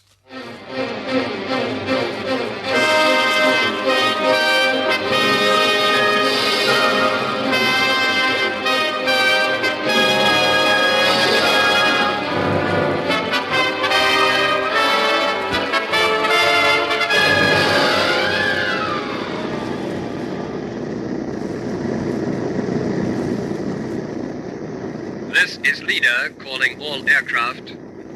I can see the target now. The rails disappear just near the bend of the river.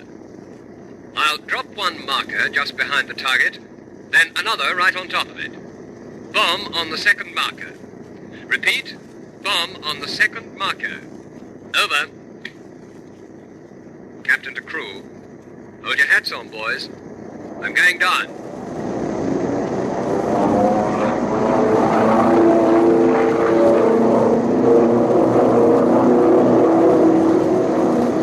There's marker, Gordon.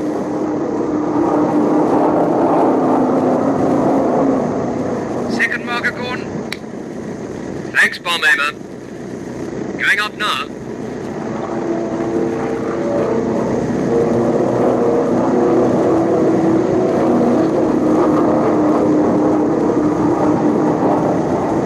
This is Leader. This is Leader. Marker's done. Bomb as ordered on the second marker. Repeat. Bomb as ordered on the second marker. Good luck, chaps.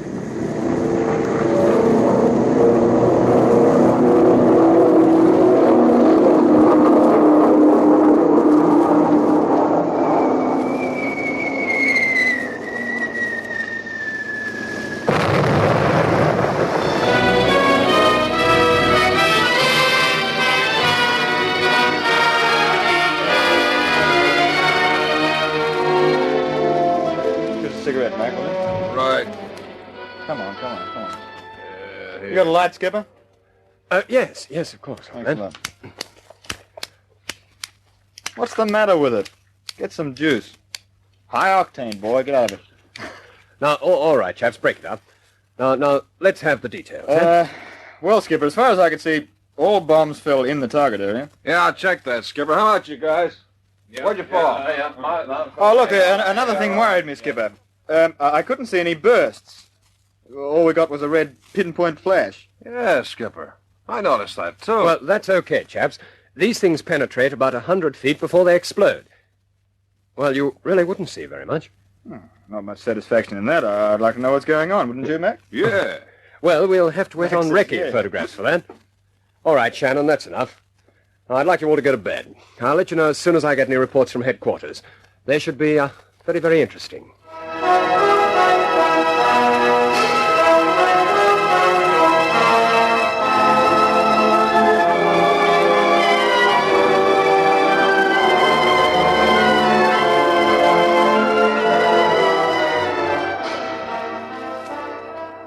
Well, Cheshire, I suppose you've been waiting for these?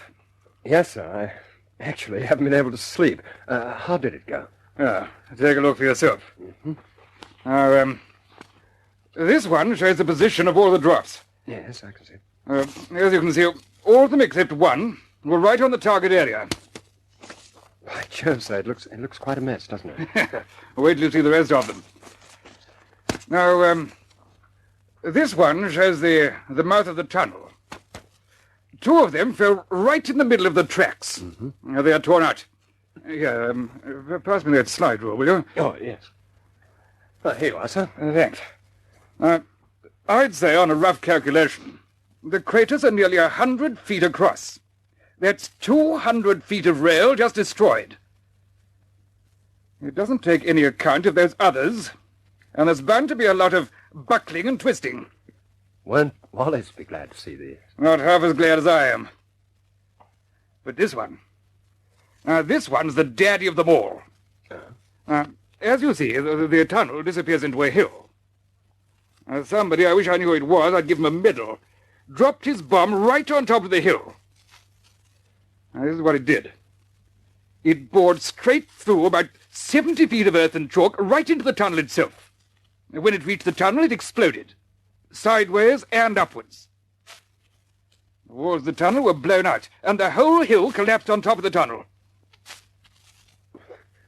As the Yanks would say, that sure is one mighty bomb. Well, I'd say, Cheshire, that's one of the most startling direct hits of all time. Needless to say, sir, the division didn't get through? I very much doubt it. Well, I'm glad for your sake, sir. I'm glad for Wallace's sake. I'm glad for England's sake. The rocket sites are on the French coast. And if we don't plaster them as we plastered the Summer Tunnel, London will be a heap of ruins.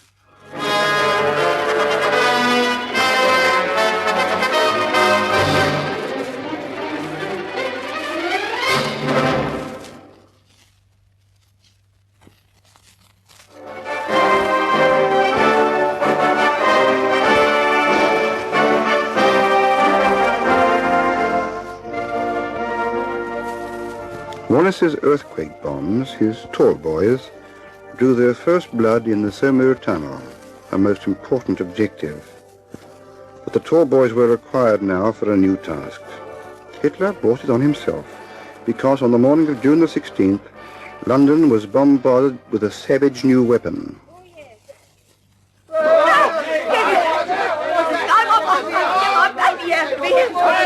Move along, please, sir. Come along, move along. You can't do any good just standing around here. My baby's in here! My baby! The rescue squads will be along any minute, Mum. We'll get her out. You'll see now. Don't worry, Mum. Move along. Come on, move along. Come along with me, lady. The rescue station's just at the end of the road. What would you say to a nice cup of chai, I didn't hear anything.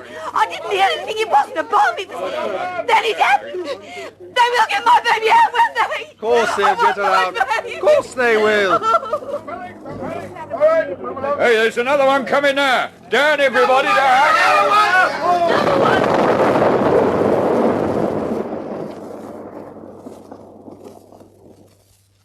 This is the news from the BBC. Today the Germans launched a new terror weapon against the city of London.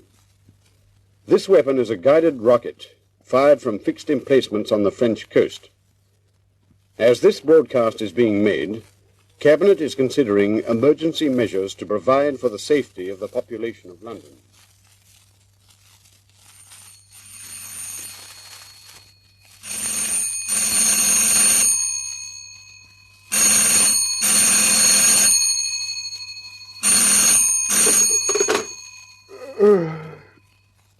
Hello. Who is it? This is base intelligence, sir. Could you please come over to the ops room right away, sir? It's very urgent, sir. Oh, well, how urgent? Most urgent, sir. Most immediate. All right, I'll be right over.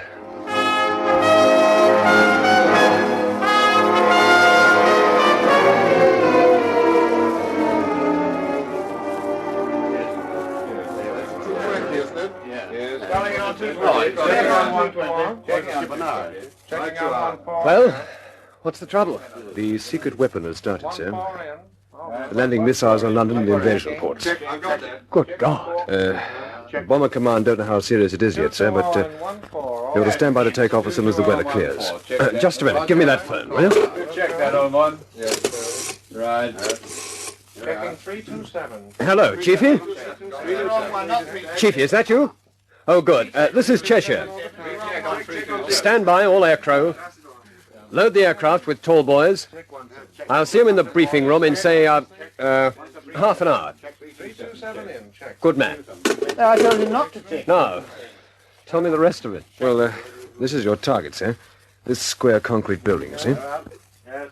We don't quite know how thick the concrete is, sir, but as far as we can gather from agents over there, the walls and roof are at least 20 feet through. 20 feet through, eh? Now, where is it? Well, it's near a place I believe is called Watton. Just behind the Pas de Calais, you know. I gather, sir, that the rest of Bomber Command is hitting at the mobile sites, but they think that the worst trouble will come from these 4 blockhouses, you see, sir? Yes, I can see. And they think that your tall boys are the only things with the hope of touching them, sir. Mm-hmm. You'll have to, of course... Oh. Ops room. This is Cochrane here. Is Cheshire there? Oh, yes, sir. Right here, sir. I'll put him on. It's for you, Cheshire, the AOC. Oh, thanks. Now, this is Cheshire, sir. You've heard the news. We've got to knock these things out somehow. And we'll have to keep trying until we do. Whitehall is all set for the evacuation of London. We don't know yet whether these things could wreck the invasion. You'll have to work hard. We will, sir. I'm going over now to get the boys briefed. We'll take off as soon as the weather clears.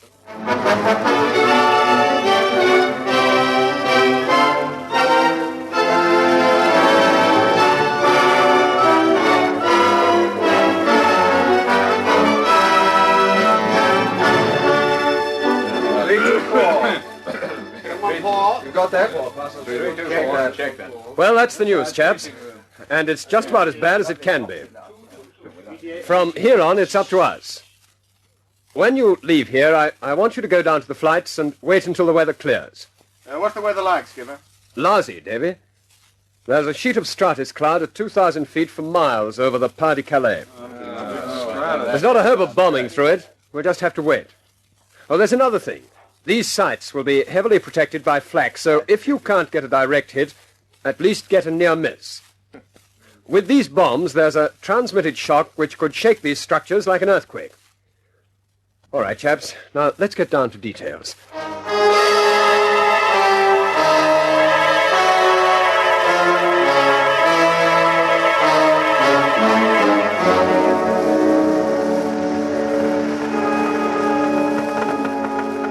Here is another bulletin from London. More German rockets have fallen on London. In the East End, 3 entire blocks have been demolished, and rescue squads are working frantically among the wounded and the dying. The port of Dover also has been hit, and there is every indication that the intensity of these attacks will continue for some time.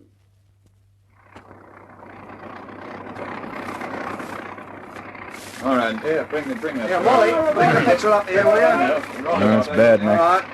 Yeah, Davy, I'll say it's bad. We just have to sit here waiting for that blasted weather to clear. Ah, look who's coming. Hello, Skipper. Hello, boys. Any news, Skipper? No, the weather's still bad. Doesn't look like clearing for some time. Look here, chaps, there's no point standing around here any longer. Get back to the mess and warm yourselves up a bit. Right, but stand by. For God's sake, stand by. We'll be standing by, Skipper. Don't worry, we'll be standing by.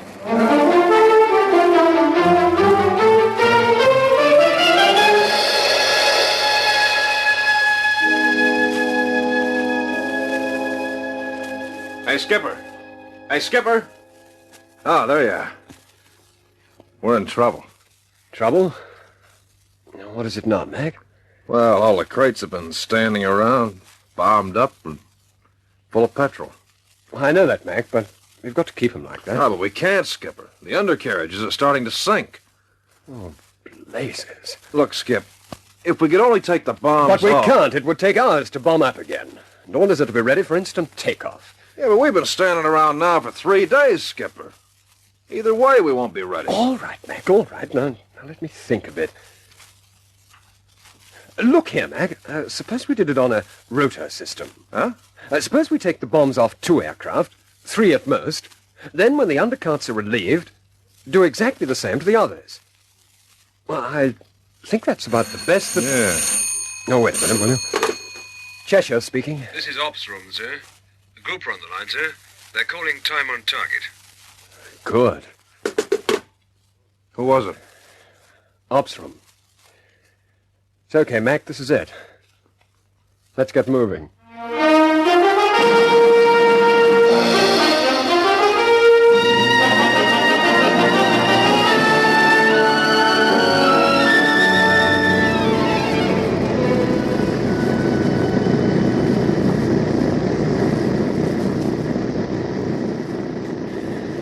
Captain to crew, we're coming over the Pas-de-Calais now. There's a heavy ground haze. I'm coming down to 8,000 to search the area. Gunners, do what you can with the flag. Bomb aimer, remember what the target looks like? The square concrete thing, I know, Skipper. Okay, down we go.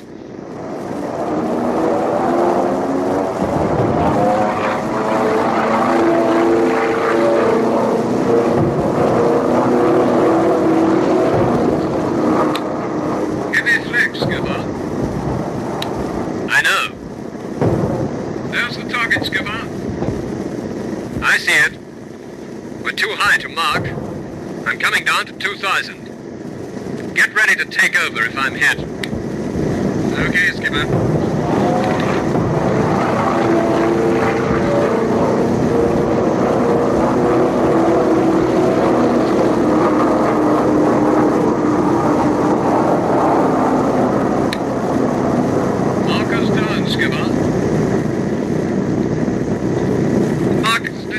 Skipper. They didn't didn't ignite. Oh, blast, give me radio. Go on. This is leader calling Shannon. This is leader calling Shannon. My markers did not ignite. Come in and mark again. Over. Hello, Skipper. Okay, coming in.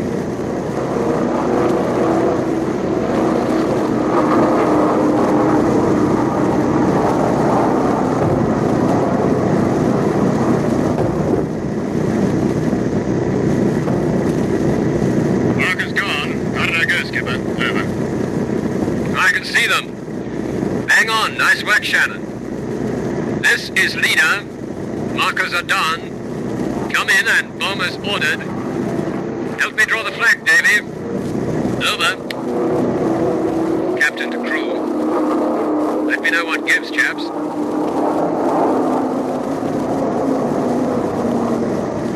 Hello, Skipper. Hello, Skipper. McCarthy's on target. Coming in steady now, Skipper. He's dropped it, Skipper. Funny, first time I've ever seen one flashing in the sun. On target, with no explosion. That's all right, they've got a 10-second fuse. 4, 5, 6, 7, 8. Look, Skipper, look! It's like a great volcano. It's just spouting up. Yes, I can see it now. God help the Jerrys. God help all the poor blighters down there.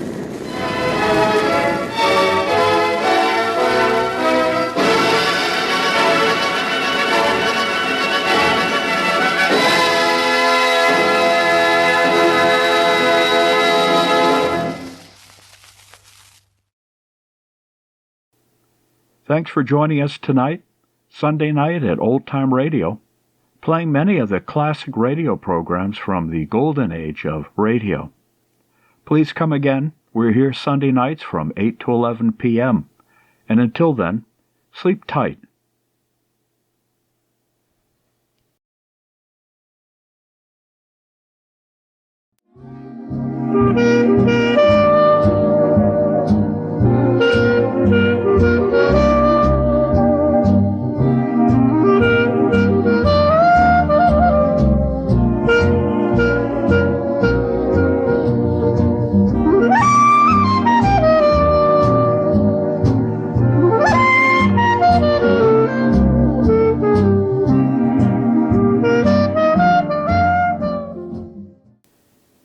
This is a production of Lobato Studios, Sao Paulo, Brazil.